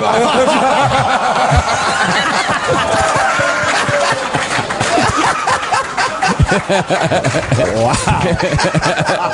She had her own YouTube channel where she just talk about her pacifier really slow. Tom, are the boys coming around for her yet? Or yeah. At 12, huh? Yeah, it's starting. How does that feel? Not good, right? Instinctually not good. I thought I was going to be cool with it. I thought, my father was a really strict Italian father, and he was really rough on my sisters. And, to the point where like, they didn't want to discuss anything, and they were scared to bring up. And I'm like, I'm not going to do that. I'm going to be cool. I'm going to be open-minded, and just let it happen. And there's like, no, this boy likes her. I'm like, oh, really? No, that's totally cool.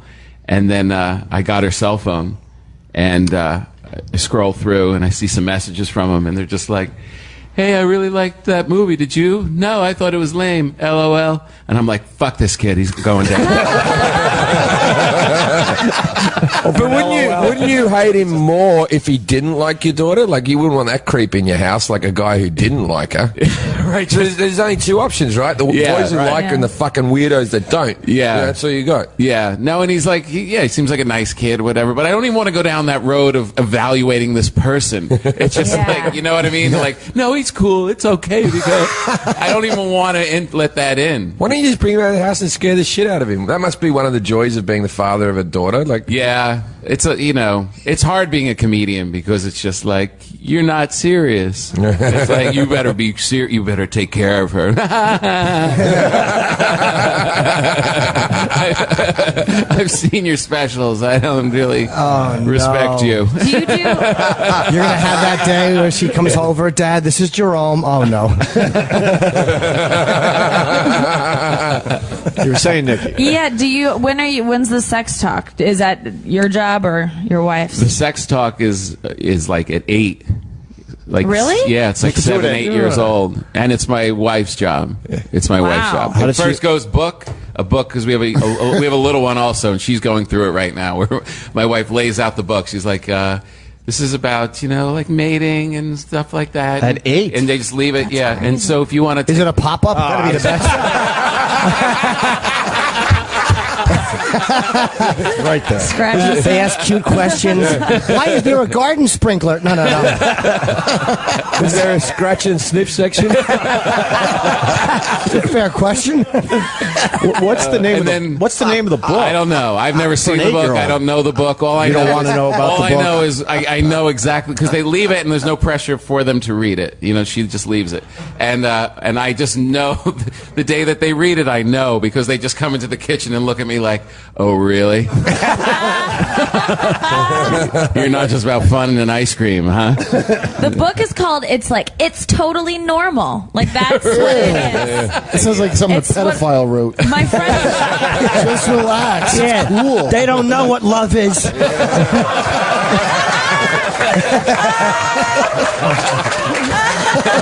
That sounded too real.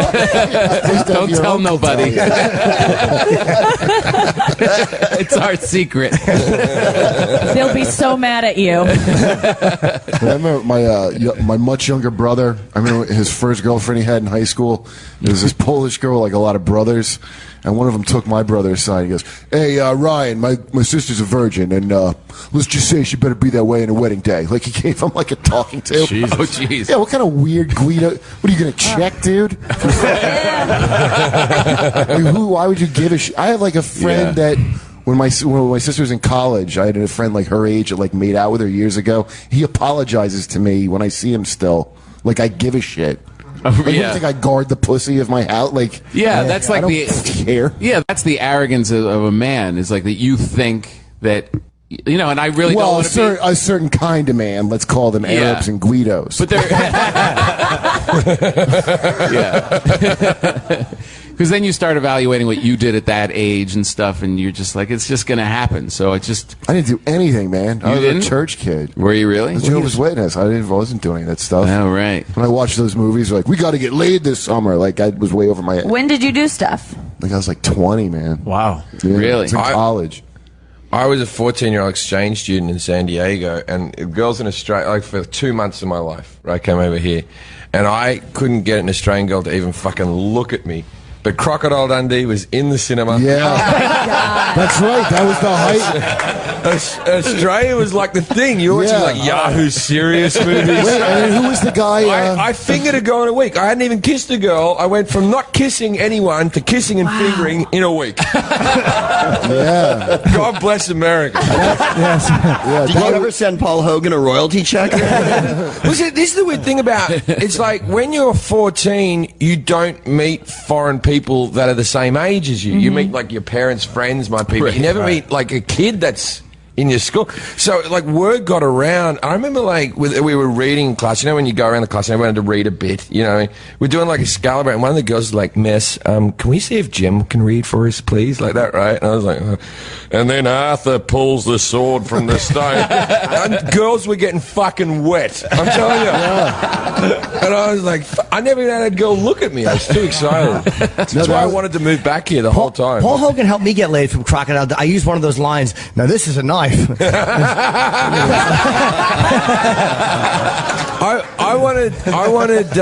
wanted Paul Hogan to play my dad in Legit, and he's manager, and he takes care of him and Gary Oldman.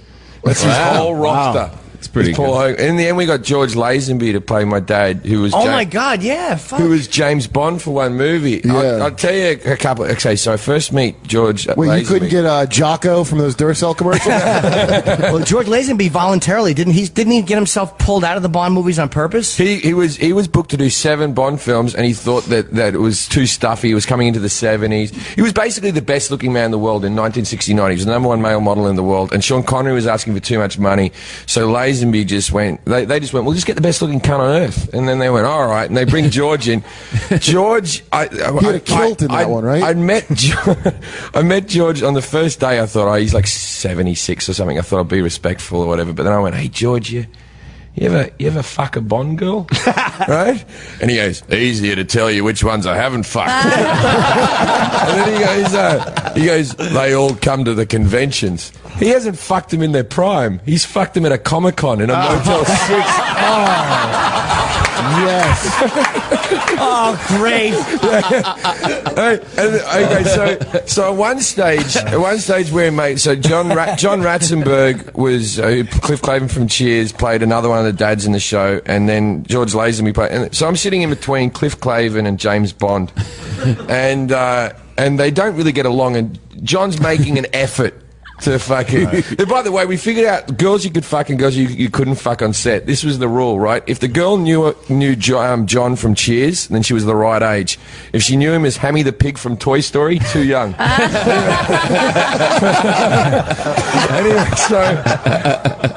Anyway, so we're sitting there, and fucking John makes an effort. He goes, "Hey, George. You ever, where they filmed that James Bond movie you're in?" And then he goes, all over Europe, man. Yeah, I love Europe. Hey, my favorite bit of Europe's France. You like France there, George? And George goes, oh yeah, I love France. He goes, what's your favorite bit of France? And George goes, well, there's a place in Italy where you can fuck the prostitutes by the side of the road. That's his favourite bit of France. And it was like, the girls were all doing our hair, and they literally all stopped and went.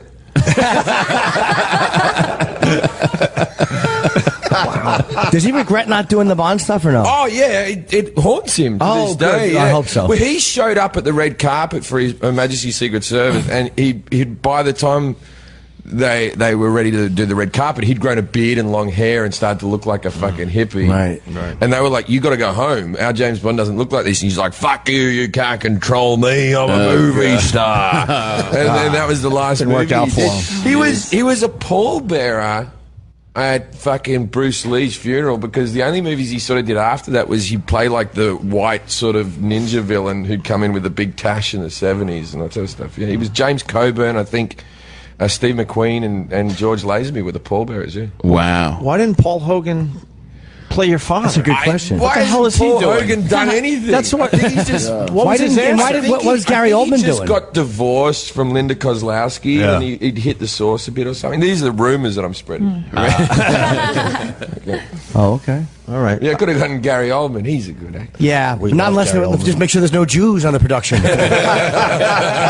What exactly did he say? What was the thing that he said? He was trying to defend and Mel rail Gibson. against political correctness and Mel Gibson. Not necessarily what he said, but he was trying to defend this idea of people attacking you for giving opinions. And a lot of actors aren't used to giving those statements. Yeah. They used to read, so they trip. And he just tripped, even though his, I think, sentiment was sincere. Yeah. He just tripped when he said it. And then winked a lot. Wait, where did he do that? No, he was in a Playboy interview. GQ, I think. Yeah. What did he say Playboy? exactly Playboy. about the Jews?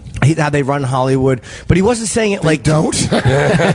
no, but he wasn't saying fuck them. He was just trying to say, well, they do run Hollywood, so if they do, why is it? And Who they do were, you want to run Hollywood besides Jews? yeah, it's a good. Swamp people. The Jews do it. They're the best at it. Well, I agree with guy's Kurt doing a Metzger, good who job said as that. well. Kurt Metzger is absolutely right. No, but you know what? I don't call them the Jews. That's like the indicator. Yeah. Of No, something. That is true. The. If you just say Jews, it's fine. That sounds like a popular band, the The Jews. Jews.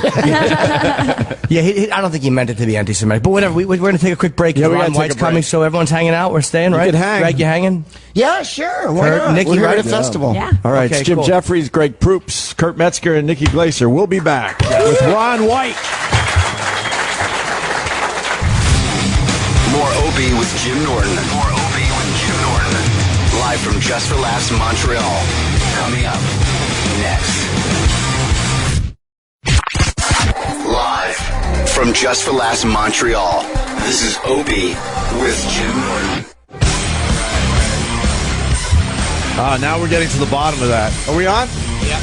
We're back. Nikki Glaser is still trying to explain that AMSR or something like that. ASMR. ASMR. And now we're learning that your mom was not that loving or something? Yeah, like I never noticed it until, older. I got older, but What made you notice it? Like you saw two people hugging and you said, what are they doing? yeah, it was kind of. I feel it a lot when I see girls walking down the street and they're like holding hands with their mom. It gives me anxiety. The thought of holding my mom's hand. I just can't even imagine doing that. Did she used to beat the shit out of you? Or? No, she just, it was never. That was very smooth and therapeutic of you. Let's get right into this. Can you feel me punching you gently? Hot irons on your hands. What was it? Feel the fist in the breadbasket. It was just, my dad was very, he was more that role for me, but my mom was never, when you were just saying about being my mom was hungover a lot as a kid. And I think she just was too busy. And she was a very functioning hungover person. She'd chug a Diet Coke and then be ready to go. But she wasn't helping me with my homework and rubbing my back. That would have made me feel so. Thinking about that, it stresses me out. I can't imagine. Right. Where's the rest of our people? I don't know. I know Ron White is here. Let's get Ron White. Bring Ron White out. I'm happy that White. Here comes Ron. And Greg Proof's still with us. Thank you, Greg. Yeah. Greg is here. Thank you. Metzger went out for a cigarette. Yes. But he has one of those electronic cigarettes. I know. It's not enough. Here's why I love Ron White. You're coming onto the show with a bleeding left leg. What happened to you? Wow. Do you know what happened to you? I took a little tumble earlier. It happened. Why is your leg bleeding? What's the poison this morning, Rob? Are your toenails painted? Yeah. Yeah? They're black. They are. Black toenail polish. You know, I do it for publicity. Now, I usually have shoes on, so it doesn't work, but but I do because people talk about that. You'll go home and tell people he has painted toes, but if I didn't have painted toes, you wouldn't say that, and you wouldn't bring my name up. But I wear them at the golf course sometimes where I live, and I'll wear these kind of shoes, and people will go, "Oh, he's painting his toenails now." And then I'll not paint them one time, and I'll wear them, and he does not paint his toenails, and now they're fighting about it. Is there anything an odd question? But is there anything like cross dressing with that? I'm not even fucking with you. About my leg? No. Like the toenail polish. Is that anything kind of sexual or no? Well, my wife thinks it's sexy, and it's hard enough to make her come because it's a fat, sweaty guy laying on top of her. So anything I can do to help, I'm in. You want some tequila? We're offering all our guests tequila today. Oh, are you? Yeah, sure. That's Shot of tequila for Ron White, please. You look thinner, man. I was telling you backstage. You look really good. I thought you were hitting on me. You were just really thinking I looked good? No. When I asked about the feet, that was hitting on me. Yeah, I've lost some weight. I've made some horrible sacrifices that definitely weren't worth it. And, but, I do feel a little bit better. How much you lose? I lost 4 pounds. I don't know. I used to weigh about 250. I weigh about 225, so that's 25. That's good. That's fine. Feel better. And there's the tequila. Cheers, guys. Cheers. Holy shit. That's yeah. Is this early for you to start drinking? What time is it? About 9:15. That's about right. That's about right. That's how you know someone drinks when you're on a morning radio show and you ask that. They go, well, technically, what time is it? Yeah, I remember people always asking, "No, is he really drink on stage, or is that just an act?" And then you and I met, and you gave me a bottle of your scotch. I'm like, "No, I think it's the real deal." Yeah, there were a lot of rumors that I quit drinking, and so I was at this bar in somewhere in Montana called the Sit and Sip or something like that, and they have an aquarium behind the bar, and they have mermaids in it, and literally, so people go up there and stick dollar bills on the tank, and the mermaids get the dollars later. And so there's footage on YouTube of me diving in that tank with a full suit, cigar, just in case people thought I quit drinking. Here's a little proof for you right here. Let's get that on the YouTube. That's the sign you drink a lot, too, when there are rumors about you quit drinking. Like, people are talking like I stopped. And it makes you angry. And you have your own scotch? For real? No, I have my own tequila. Tequila. Yeah, Alex Raimundo, he's my brother-in-law, he's a comedian. He and I own a company called Number Juan. Nice. That's the name of it, and it's the finest sipping tequila you'll ever taste. And I wish I would have brought it. I didn't know we were throwing down this morning. Wow. Yeah. Where do you cigars? You had your own cigars, didn't you? I do have cigars. Yeah. But Davidoff makes them for me, but they don't sell them. They just have my name on them, and they give them to me. Right. And that's a good deal. Get your own tequila? Fuck. Yeah. Most comics just have T-shirts. Yeah, exactly. I know. I sell my CDs at the end of the show. We got to step up our game. Do you sell it at gigs or no? No, we're only licensed to sell it in 4 states right now. So it's a fledgling company. Alex is from Mexico, and that's always been his dream. And he's the one that founded a distillery that needed a presence in the U.S. that had this great juice that we were tasting for years. And so he made it happen. So I waded in once it started working. What's the process? Because like Dan Aykroyd has a vodka. So like, what's the process to get something where you can sell it everywhere? I didn't do any of the actual work, so I really don't know what he had to do, but I heard it was very, very difficult and very, very trying. In Mexico, I don't know. I don't know what it's tough. It's tough. A lot of forms. Yeah, forms and stuff. I'm sure people are filling them out, and mailing them in, and getting them back, and making changes, and I don't know. So what are you doing while you're here?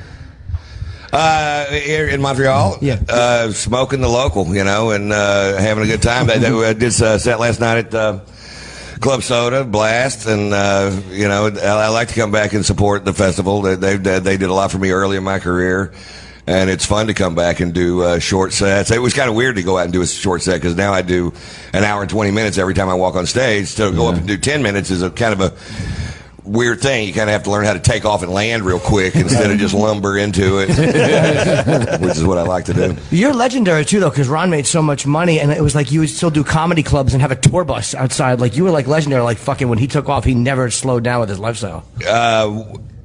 Well, yeah, I don't know. I just honored all my dates. Even when the Blue Collar came out and. That first Blue Collar album sold 4 million copies, and there were probably at least 40 million people watching it, and so it just made me famous.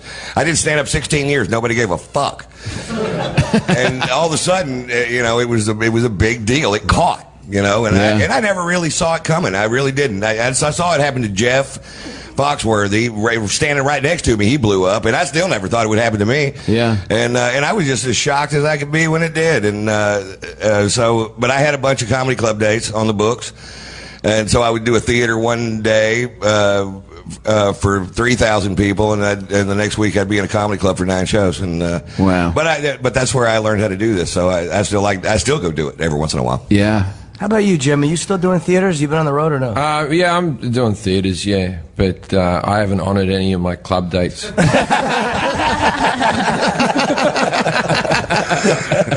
And it still hasn't blown up for me. Yeah, I'm doing the Le Symphonique or whatever. How do you say symphony in hold on, French? let me. It's give it a try. Theater Maison Yves. Yeah, that's tomorrow, July the 25th. Maison Symphonique. I got a theory on I got a theory on the French that I don't think. Whenever they speak, it sounds like they've just learnt French. You know what I mean? Like they go, je vais what the fuck is that extended bit? I never go, I haven't honoured my theatre day. And Ron tomorrow will be at the same place. I don't know if it's the same place. It is. Maison Symphony Theater Maison. What does that mean? Can somebody read this? Can somebody who speaks French? Who knows French here? I think it just means the symphony. You do? Well, okay. Well, I guess. Can someone hand this to him? Who speaks fake Canada French here? Yeah. He doesn't look like he speaks French. Where's his necklace of garlic? Here, speak some French for us. So Ron's going to be at Place des Arts Théâtre Maisonneuve tomorrow, and in Salle Wilfrid Pelletier also tomorrow. So 2 different rooms tomorrow. Sounds like bullshit to me. Ooh. Yeah. Sounds like real. I like the fact I'll talk to some people. That doesn't sound right. That means I'm going to be doing 20 minutes. That's bullshit. And where's Jim going to be? Jim's going to be at the Maison Symphonique de Montréal in Théâtre Maisonneuve. Is that the same place, both of them? Yeah, I think they're both over in Place des Arts across the street. They are, but different theaters in that place. Yeah. Oh, okay. See, I didn't know that. We went over to see Rickles last night, and I was lost walking. I didn't realize it was like a mall area that you can kind of get lost in. I thought that was one theater. That was the Rickles show. Tom saw the whole thing. I just saw the end of it. It was just good to see him on stage talking. 88 years old. 88. Wow. Man. Yeah. How much did we not offer there? Yeah, that's not We're a both good just- review at all. Like, well, he's 88. Yeah. Well, I didn't see the whole Does thing. he stand up or does he sit No, down? he's in a. He sits down now. He's in a wheelchair, and Oh, that's nice. His leg is kind of fucked up. I was waiting. I'm one of the opening acts, so my dressing room is next to his, and I'm waiting to see him. It's the whole reason I came up here is to see him. And then he comes out, and he's like literally like holding the walls, and they bring out his wheelchair, and the guy flipped the foot thing into his leg. He's like, "Fuck!" And he's sitting down, and it's just like a But it was heat. just good to see him in But it pain. was still great. It was like still taking pictures with him. And then his show is good, though. I mean, his mind is still... Yeah. He gets on stage and he literally sheds like 30 years. Well, how old do you get when people start complimenting you on your mind? When your body's shot. I think it's awesome to play to that age. I hope I'm playing when I'm just a head in a dish. Just wave the Such a mic. vibrant mind. I can no longer walk, but I am still hilarious. Here is another concept I will impart to you. I saw him on Letterman not too long ago, and he had a great line about, I want to do Fallon, but I don't play ping pong. And I felt I saw him in like 1974. My dad took me to see him at the Circle Star Theater in San Carlos. Hilarious. And then I did a Comedy Central spot with him, like an ad. So I spent the whole day with him asking him stupid questions so he'd nail me. At the end, we go back to the dressing room. He's in his 70s then, and he's just in a t-shirt, right? And he has a black valet, right? Like Sinatra with the baseball cap, who's his age. But they've been married for like 100 years, you know? And I go, because I want him to insult me, Don, is this your valet? He goes, no, he's here to sing spirituals. Yeah, that's all you do is just keep giving him straight lines and hope he slams you. The whole day, yeah. I'm like, we should hang out more. He's like, don't push it. Yeah, but he was really cool. And we're going to do it again on Friday if you want to come by and see him at like 7. It's good to see. Have you ever seen him, Ron? No, I never have. I mean, I was a fan my whole life. Yeah. You know, but I never had a chance. Maybe I can come out Friday. How many shows am I doing Friday?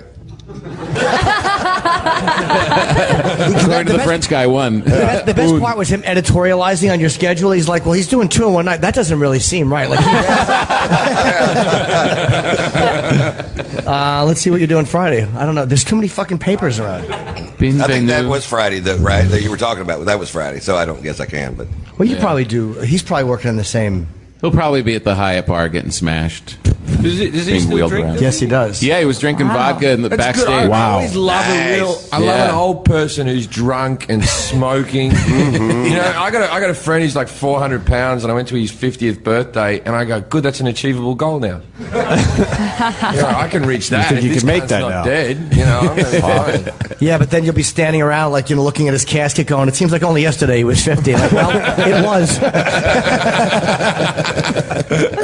That starts to get scary when guys in our age start dropping dead naturally. That's the fucking frightening What's part. really frightening is when that happens and everyone's like not surprised.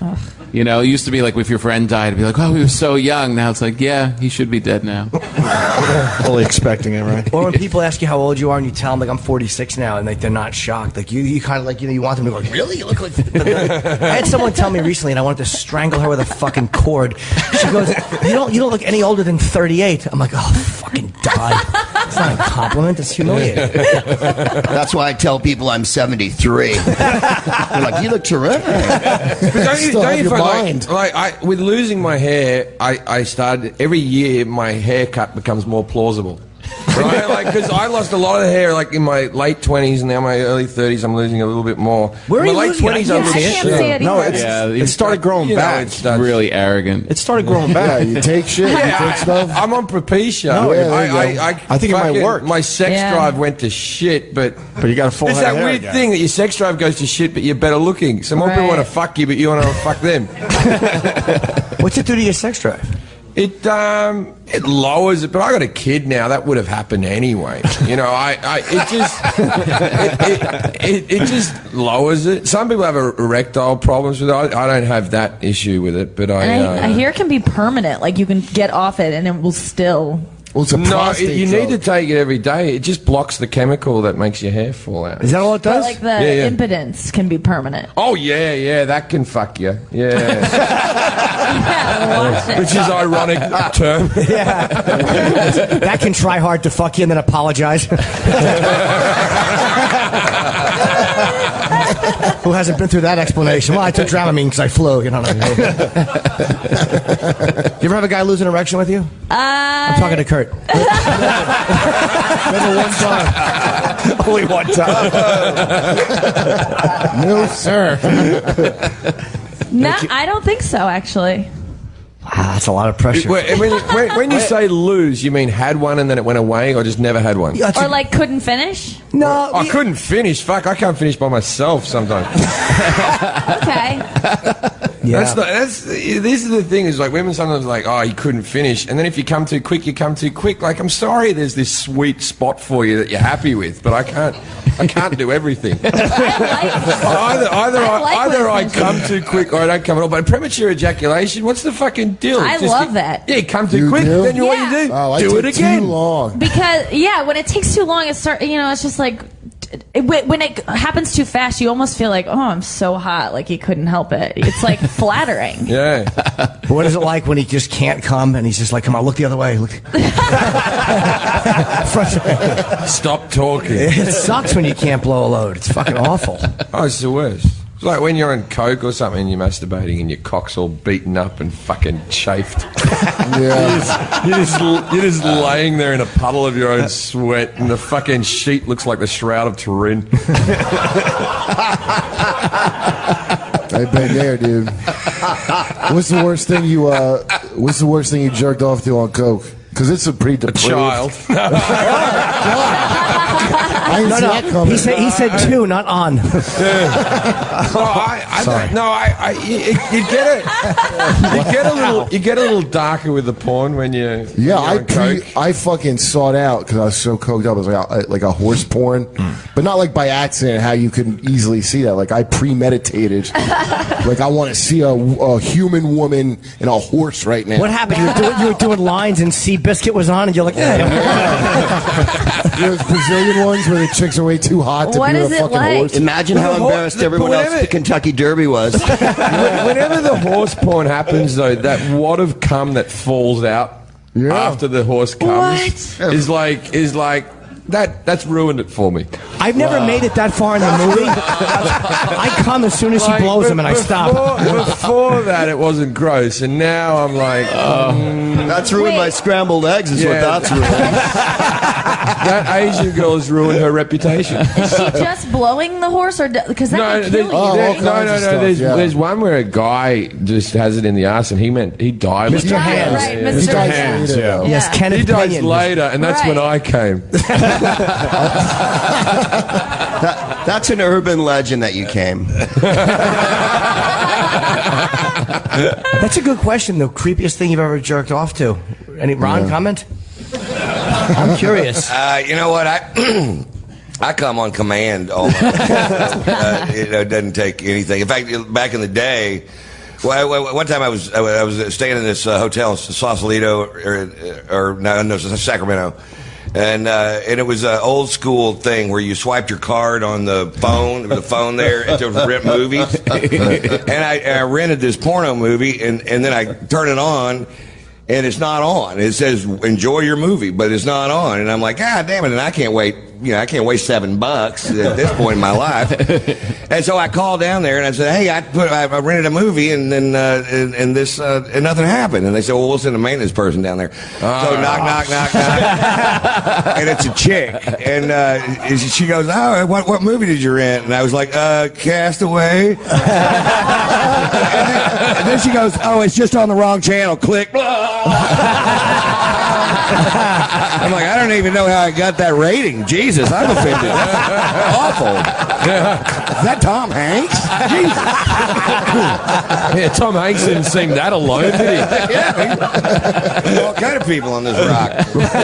He's fucking Wilson in the ass. Good Man Friday. Oh, that's Greg. What about you? What's your creepiest?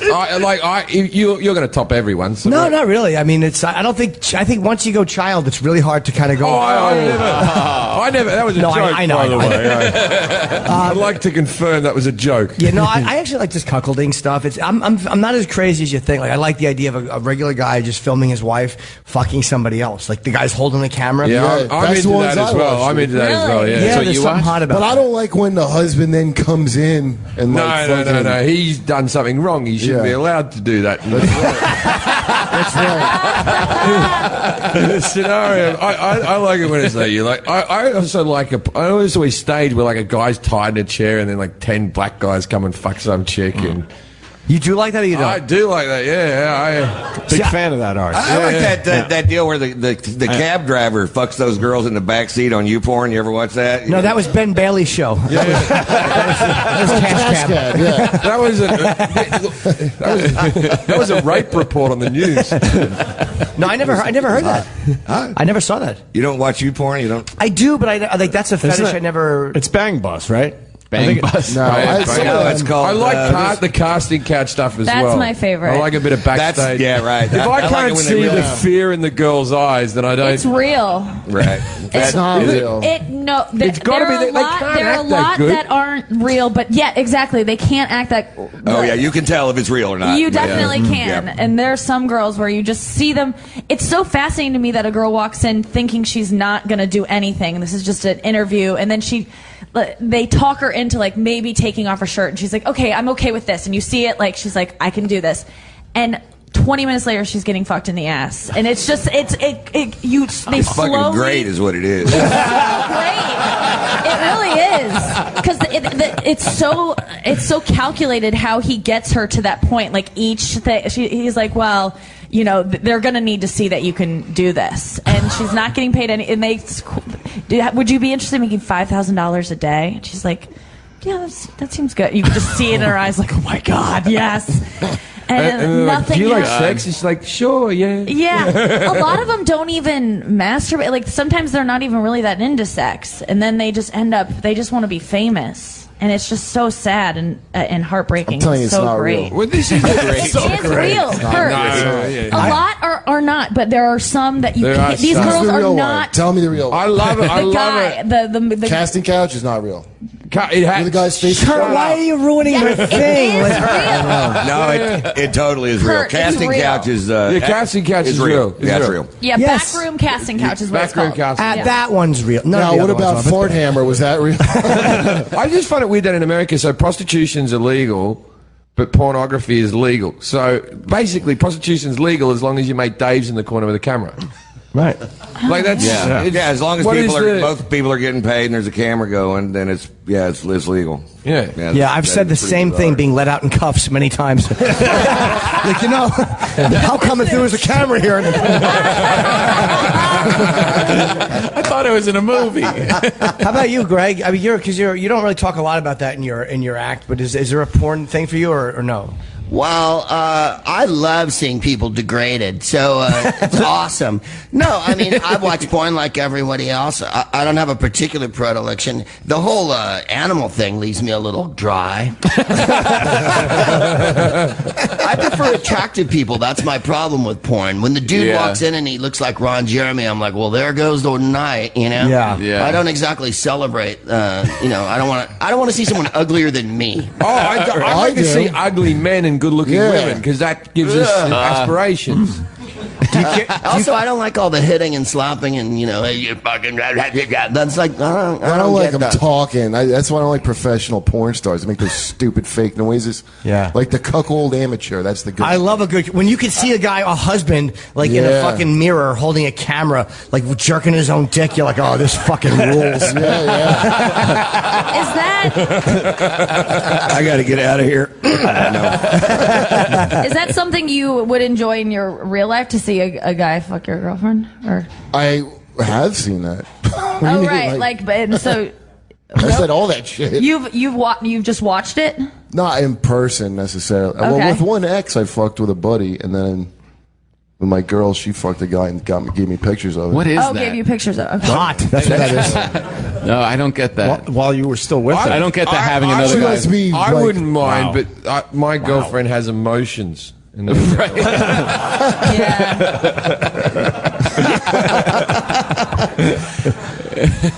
Who suggested that? You or her?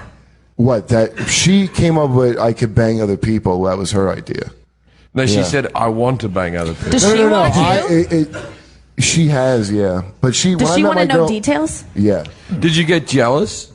Yeah. Well, that's part of it. That's why they do that shit. But you enjoyed the jealousy? Yeah. How did the New York Mets feel? Yeah. And you embrace the jealousy? Like you like that's enjoyable? I've been like mean to her about it. Really? Act like I was gonna be cool, and then because you could get more jealous than you think. That must, if you get more jealous, that must be really exciting. Here's some other bad emotions you might enjoy. Sad. Whatever. I'll try it. Angry. Yeah. What about shame? That's always fun. Yeah. Nothing makes me come like betrayal. How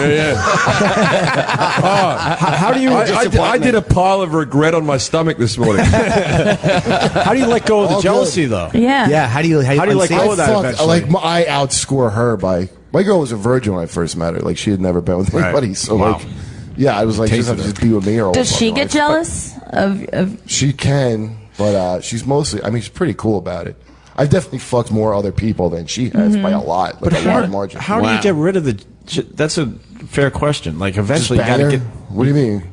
Oh, and then you I just make bang her, and do then the whatever. jealousy all goes away. Yeah, it's a fucking. Do you talk about while you're having sex? I have, yeah. Yeah, that's kind of hot. Yeah. I can see that. Being taunted a little bit. Yeah. Was he better? Well, you know. Fuck. Bigger? Yeah, I don't. Oh yeah, fuck yeah. Well, Kurt's got a mass. He's got a bigger cock than anybody in this room, so that kind of kills that. She needs like a smaller. Yeah, she needs like a smaller dick guy so she can like enjoy it. So it's not hurting her. Do you have a big cock just when it's flaccid as well? I don't have a know. reasonable size erection, but a terrible flaccid cock. What's a good flaccid cock? Like if it comes past the balls, is that good? It's just hanging. Well, if it doesn't come past the balls, you're probably in diapers. My cock looks like it's stone sitting in a beanbag. Yeah, that's like.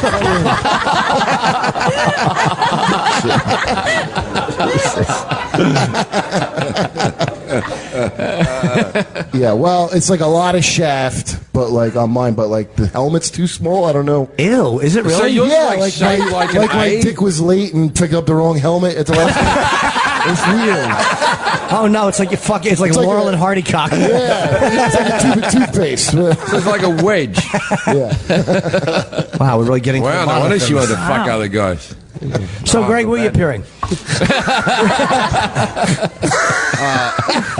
On Vendredi, I will be in. Tonight I'm at the Wiggle Room on Saint Laurent, which is usually a burlesque room. It's cool. They have cocktails, and then I'm going to do my gala tomorrow night, I think, and then I got the podcast here at 3:15 on Saturday. Nice. Okay, and it's called what? The Smartest Man in the World. Smartest man in the world. Yeah, it's a joke. We do it once a week. Do what? Do you do it once a week? I do it once a week. Yeah, you got to put them out all the time, otherwise people get bored and run away. Everyone's got a podcast now. What do you normally talk about? Like just.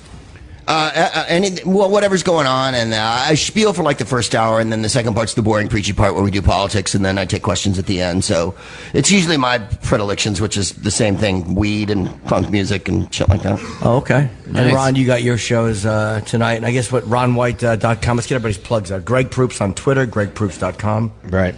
And Ron, how about yourself? Where tonight? Your Twitter. Oh, Twitter, Ron_White. And then same website, RonWhite.com? No, Tatersalad.com. Tatersalad.com. Yeah, somebody else had RonWhite.com, and they wouldn't sell it to They me. still won't give it to you. No, but it doesn't matter. Tater salad. Is it good to be? Because Larry, I wonder if Larry is tortured by having that. Larry, is it hard to have like the hook being kind of tied to you? No, it actually is good. I mean, I kind of fought it at one time because, and then I'm like, what the fuck for? You know, the people got to remember something. Yeah. You know, because they see a lot of stuff, and so that, you know, if they that's kind of, you know. It was just a story that I did, and and then the record company wanted to name the album that, so then it really kind of caught on. But but I wouldn't say it at all. I wouldn't let people say it. Don't call me tater salad. And then I was like, fuck it, who cares what they call me? What did you want to call the album before they named it? I don't remember what it was, and I can't think of anything funny. So, because I wanted to call my book something. I wound up calling it Happy Endings, and that was Simon Schuster. I didn't want to do that. I wanted to call it The Tales of a Meaty-Breasted Zilch, and they're like, nobody is going to understand what that means. A few of your fans might, but you got to put something a little bit simpler. Right. what does it mean? It was just the tales of, and the meaty-breasted zilch was a self-description. It was. I just looked up Ron White on Twitter. The other guy, he's an asshole. A little bit. Yeah. It says, if you think I'm a stand-up, you might just be a redneck. He's from San Antonio. He will not give this up. Yeah, what a dick. And he doesn't use it for anything. He's just a guy with a website. Right. And, there's nothing going on with this Twitter. Right. Think he wants more money? You know what? We tried to do it a long time ago, but now it doesn't matter.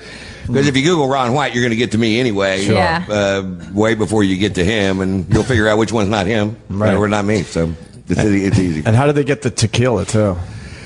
TatersTequila.com, and we'll mail it to your house. And we make an extra añejo, a reposado, and a silver. But literally, we can send it anywhere. Oh, no, we can't either. We can't send it here. Never mind, Canada. And what about Jim Jeffries? What do you got going on, Jim? Fucking, my show got cancelled. Why did they cancel that? It was a funny show. Yeah, it did all right. Well. The critics liked it, and people who watched it liked it. It was on FXX, which wasn't really a channel at the time. It was a converted. Well, they moved it from FX to FX. And why is that off? But that fucking the one with Frodo and the Australian guy in the dog suit is still on. Well, this is the weird thing. I'd like to say I'm not Wilfred. Every day, people fucking write to me like, "I fucking love Wilfred, man," and I'm like, "Who the fuck would love that?" I'm like, "Great!" It's like they think there's one Australian kicking about Hollywood. And that was it. A talking dog. David Berkowitz loves that show. Thank you. So yes, thank you very much. So at the moment, I'm just doing this show here, and I'm on tour at the moment. I'm about to actually do a tour of Canada. So any way to bring back the show? No. Well, I would like to. We tried to. We almost sold it to IFC, and then it sort of fell out at the end. I wouldn't mind making like a movie to wrap up all the things, because the end of season 2 ended a bit fucking like dark. I'd like to have some resolution on it. But I look at it this way, right? It's still I made twice as many episodes as Fawlty Towers, so I kicked that show's ass. The British Office, I fucking killed that. So this is a popular show. So when they moved you to FXX, did you feel like, 'cause that killed Kamau Bell too? Did you think that was like a death knell? I thought it was going to end us when we got moved, but then I was doing these fucking interviews where I was towing the company line, where I was like so excited to be moving to FXX. Just were you really excited? Great to be on the ground floor of something new and exciting. And the thing was, the people at FX, they didn't know what fucking FXX was either. This is how I got FXX described to me. I go, "What's the difference?" And they said, "Okay, well, FX is engineered for men aged 18 to 39. FXX is for men aged 18 to 34. Oh, shit. Oh, my God. And I'm there going, well, that means I can't watch it. Yeah, so... You got fucked. It was a bit... Yeah, I got fucked. I think you got fucked. FXX is hard to say and remember, and they didn't promote the idea that it was... I found out because I was scheduled to do Kamau Bell's show, and then we had the same publicist. She said, "Well, Kamau's now on this show." I'm like, "What is it? I never even heard of it." Yeah. How do you know how big his dick is? Well... Funny story. That's a great question. The bigger question, Ron, is how don't you? I was going to get that out of my head. No, you know what it was? Kurt showed a picture of it was a blowjob video. And he showed it, and so we saw it. Oh, okay. Yeah. And I didn't know what it was. I thought it was actually a Yul Brynner play. And he goes, "No, that's my cock." I had much higher hopes for that. Could I have mentioned the word topical bald guy? The guy died of cancer in 1988, and I'm fucking... Kirk, what do you got going on, Kirk? I got my show 10:30 tonight at Catacombs. Nice. I think I have a Nasty show too. Cool. That's a good venue, the Catacombs. I, Yeah, I love that room. good. Right. And then, my Is the hour- Nasty Show at Club Soda tonight? I don't think so, but I can't remember where it's at. And your Did they part's move on the Nasty schedule. Show into this week? Because they used to do it during the French week or something. I was doing it during the French week, and then Right. we have some more. There's like a televised one this right. week coming up. And you're part of Jim Norton's Vice show, too. Yeah, I was going to say, I Which is worked doing on very Jimmy's well. Vice show. Yeah, and Kurt's brilliant, man. The writing was so funny. You're like the only person whose opinion I truly trusted 100%. They could only afford one writer, too. So. Yeah, but you were great. You did a great thank you, job, buddy. And the Tyson episode, the interview with Mike Tyson and Dana White, the second half premieres today at some Should point. be up by now. Yeah, it might be online now, but if not, in a few hours. And so When does the thank you. Gilbert sketch come on? That's is that the second episode? That's no, that's the one to tell. I think that's a couple in. I'm not sure what the order is. I think the second one we're showing is Rick Ross. I'm not sure yet. That comes out next week, but whatever. I appreciate all your help on it. You were fucking brilliant. Oh, thank you. And your cock is great. Yeah, you have a Someone's great getting an extra special cock picture. Yes. I'm Great gonna cock. send you a nice Coming one where your I'm like way. squeezing the bottom real hard. That would creep, and just what the head look normal size. That would creep me out. I just inflate. When you send girls cock pictures, right? You know, Very few girls want. well, cock in the pictures. years that I've Yes. sent cock pictures, I don't take it on the moment. I have a portfolio in my phone. Of course. Yeah. Right. Yeah. Ready to go, where you good lighting and something like a cherry tomato in there, so it looks like right. But yeah, I have I have one that I call Sleepy, and Sleepy is like sort of semi-erect, like sort of bent over with a drop of cum on his head. Drooling. And it's sort of like that's like after you. That's a good night text. Like it was nice sexting with you. There you go. Here's a Do little they something request for you. them? Yeah. Do you just send it on? Oh no, does they she got. like Well, them? see, the thing is, women don't actually want to see pictures of cocks. I assume. I've only had one. It's just want that, after yeah. they've sent you so many horrible pictures You need of themselves. collateral. Right. Yeah. Yeah, they need collateral. And I don't think women are sitting down for lunch with their female friends going, check out the cocks I got. You know, no one wants to look at a cock. Like really, with it, you know, just that's a nice looking. Do you name penis. all your cock pictures, though? Just Sleepy? Just no, it's not Sleepy. it's not like I've got 7 dwarfs. Dopey. There's Grumpy. He's got a herpes sore on him. I was. What's wrong, Grumpy? Grumpy, Grumpy. Sneezy. Yes, sneezy syphilis. and Propecia. And Nikki, what do you got going on? My show was also canceled after 2 seasons. Oh, the MTV show Right. Yeah. with Sarah. Why'd they Yeah. cancel that? I don't really know. I think they fired or they let go our development executive, and they kind of cleared out all his shows that he had any hand in, and they just didn't know what to do with the talk show. It was just it ended. It was fine. It's the end of every TV story, basically. Yeah. I just remembered What the I'm on a fuck they were TV show. doing. What show? Whose Line is still on? It's on the CW, and they're showing it like 18 times a week now. Wow. So we're All on right, that. so it doesn't happen to everybody. Are these new episodes? It went off the air like 10 years ago and came back on out of nowhere. So Do you get it's checks for that, the or did gift you that sign? keeps on giving. Do you get checks for that, or did you sign away all rights? What, the new one? Yeah, will you get checks for the ones coming in or no? I don't know. If you don't know, you don't get one. That's the way they work it out in Hollywood. That's how it works. And so what are you promoting, Nikki? I'm doing shows at the Catacombs as well. Nice. 9 o'clock every night. Oh, I got one. I got a new special coming out on Netflix on Yeah. August 29th. What's it called? Oh, cool. Bear. B-A-R-E. B-A-R-E? Yeah, All right, yeah. cool. What did you want to call it? I wanted to call it Bear like I was a fat, hairy homosexual. Was the original. See, I would have thought B-A-Y-E-R, the aspirin. Oh, my hour, White Precious. by the Yeah, way. Kurt's I got an hour on Comedy Central Direct, White Precious, that you could still get. What does that so mean? good. White Precious? stuff. It was just based on some insult I hurled at a fat white woman White Precious. fighting over a cab. Yeah. Well, that is a good insult. Great story. Yeah. Because I know I I know exactly what that woman looks like now. I did too. Yeah. Exactly. It paints a picture in 2 Yes. words. And I know exactly what she had for lunch. Monique's pussy. Wait, Nikki says it's a great story. Oh yeah, the white I've pressure story. I've never heard the He white tells pressure it story. in the- Oh, I guess we got to wait for it, right? No, yeah, tell you it. have to wait. I was supposed to open up for a tell in you know Rich Francesi, that comic. Sure, he used to have a yeah. club in Middletown. Yeah. So I was running late because I was buying like a month's supply of weed. It was the only time I could get all this weed. So I'm running. I can't find a cab. You know, there's like a shortage of cabs all the time in New York now. I finally see one cab, and there's this big fat, there's the white pressure just getting the cab. But I didn't call her that. You know, I just went up to him like, excuse me, miss, you think we could share this cab? Like, I'm really late for something. I'm desperate. And I'll pay for your ride wherever you're going.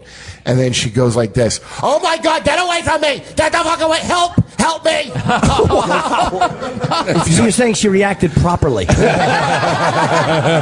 acted like if you were being sexually assaulted in broad daylight, how you would yell. Wow. And, yeah, and I didn't call it white pressure for that. Like, first thing I did was check to see if my dick was out. You know, maybe that's why people are yelling. And, so then I was in my pants. I go, shut up, white precious. Nobody's coming at you in a sexual way.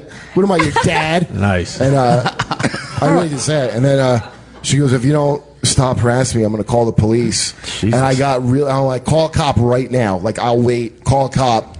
I just want to see his face. You tell him that I attempted to scale and rape you. I want a cop to write that. I gotta call him fucking right now. So she did call the cops. And then her description of me, because I don't know if you ever like hear yourself getting described to the police by somebody. Yeah.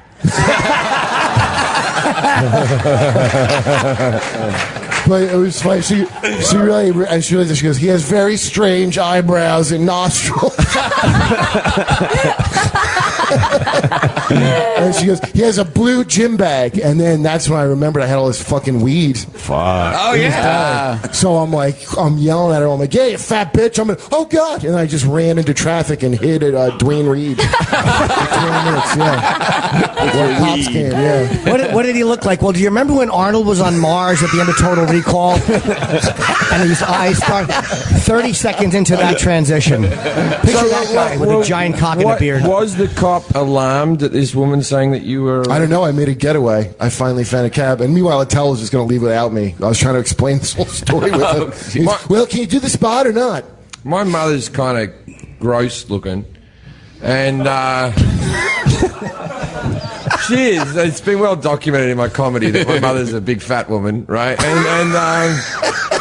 And she used to hang out the washing on the clothesline out in the yard, and the next door neighbour used to look over the fence. I think he was looking over the fence going, look at you, fat bitch hanging up here. Like he was a moody old cunt, right? But then my mum went, he constantly looks at me sexually. Like, she came in to tell me and my father to do something, and even I was just a little kid, but we all went, does he really?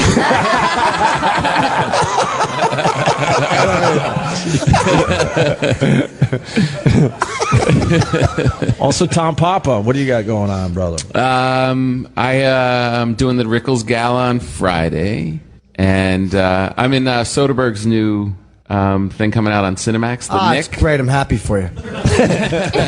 You were great in the Candelabra movie, by the way. Oh, thank you. I haven't seen you since that, but that was fucking... The whole movie was fucking fantastic. I love how half that movie was like angry young gay guys walking like behind doors looking at Matt Just Damon. scowling at Matt. Just scowling at him. Like. Yeah. He is, I have a lot more gay fans now. And what's the Soderbergh thing? I didn't think you could get more. What else you got? The Soderbergh thing is called The Nick. It's about a hospital in New York in like 1900. Clive Owen. The Knickerbocker. The Knickerbocker. Yeah. Is it like a mental hospital? No, it's like a straight up hospital, but it was like they were just getting electricity. They were treating people with cocaine. Clive Owen plays the lead, and he's like addicted to coke, and he's just kind of losing it, but he's brilliant at the same time. And Soderbergh. Yeah, but what was brilliant doctoring back then? Like you just like washed your finger before you touched someone. Yeah. You put a leech on someone's asshole for a headache. I've got an idea. Let's not bleed people.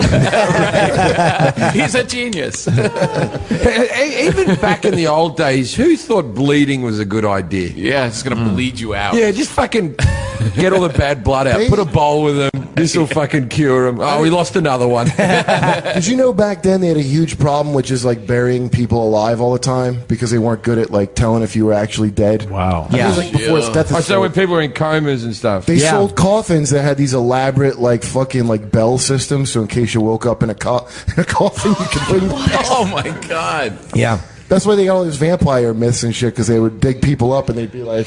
Still alive. They'd have it, like, be frozen in some horrible pose. Oh, yeah. Like they I believe that's where yeah. Saved by the Bell comes from, right? Yeah.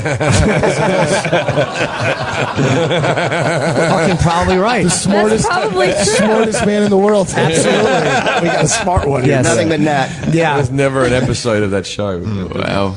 And I guess for myself, I got the Vice second half coming out on Vice.com, and there's 4 episodes, so... and the keynote. The keynote this afternoon. 1 o'clock. Yeah, I'm going to talk. What is the keynotes? What is that? You Sorry. speak for all the comedians. It's like the state of the industry But it's thing. not a comedy. It's not. But Andy's just funny, and it's like, you know, he's just he's killing everybody. Me, it's just kind of talking about what I think the state of stand-up is, and it's like a 15-minute talk. Colin did it last year. And is it going well? I haven't done it yet. No, but is stand-up going well? Well, I'm going to talk. What I'll be addressing, I'm just going to talk about the apology culture and people being offended and all that stuff. Yeah. And, you know, Cool. I'll probably say it's smarter than that. Sounds Why very don't you have current. guest speaker Chip do the... Fuck yeah, Kurt. 100%. I actually had a Twitter the other day. This lady said, actually the other day was a year ago, but she goes, you used to be funny, and I know it doesn't, but now you're just vulgar and crude, and I know it doesn't matter to you, but I'm going to stop following you. And I said, well, doesn't that just suck the cum out of the pirate's asshole?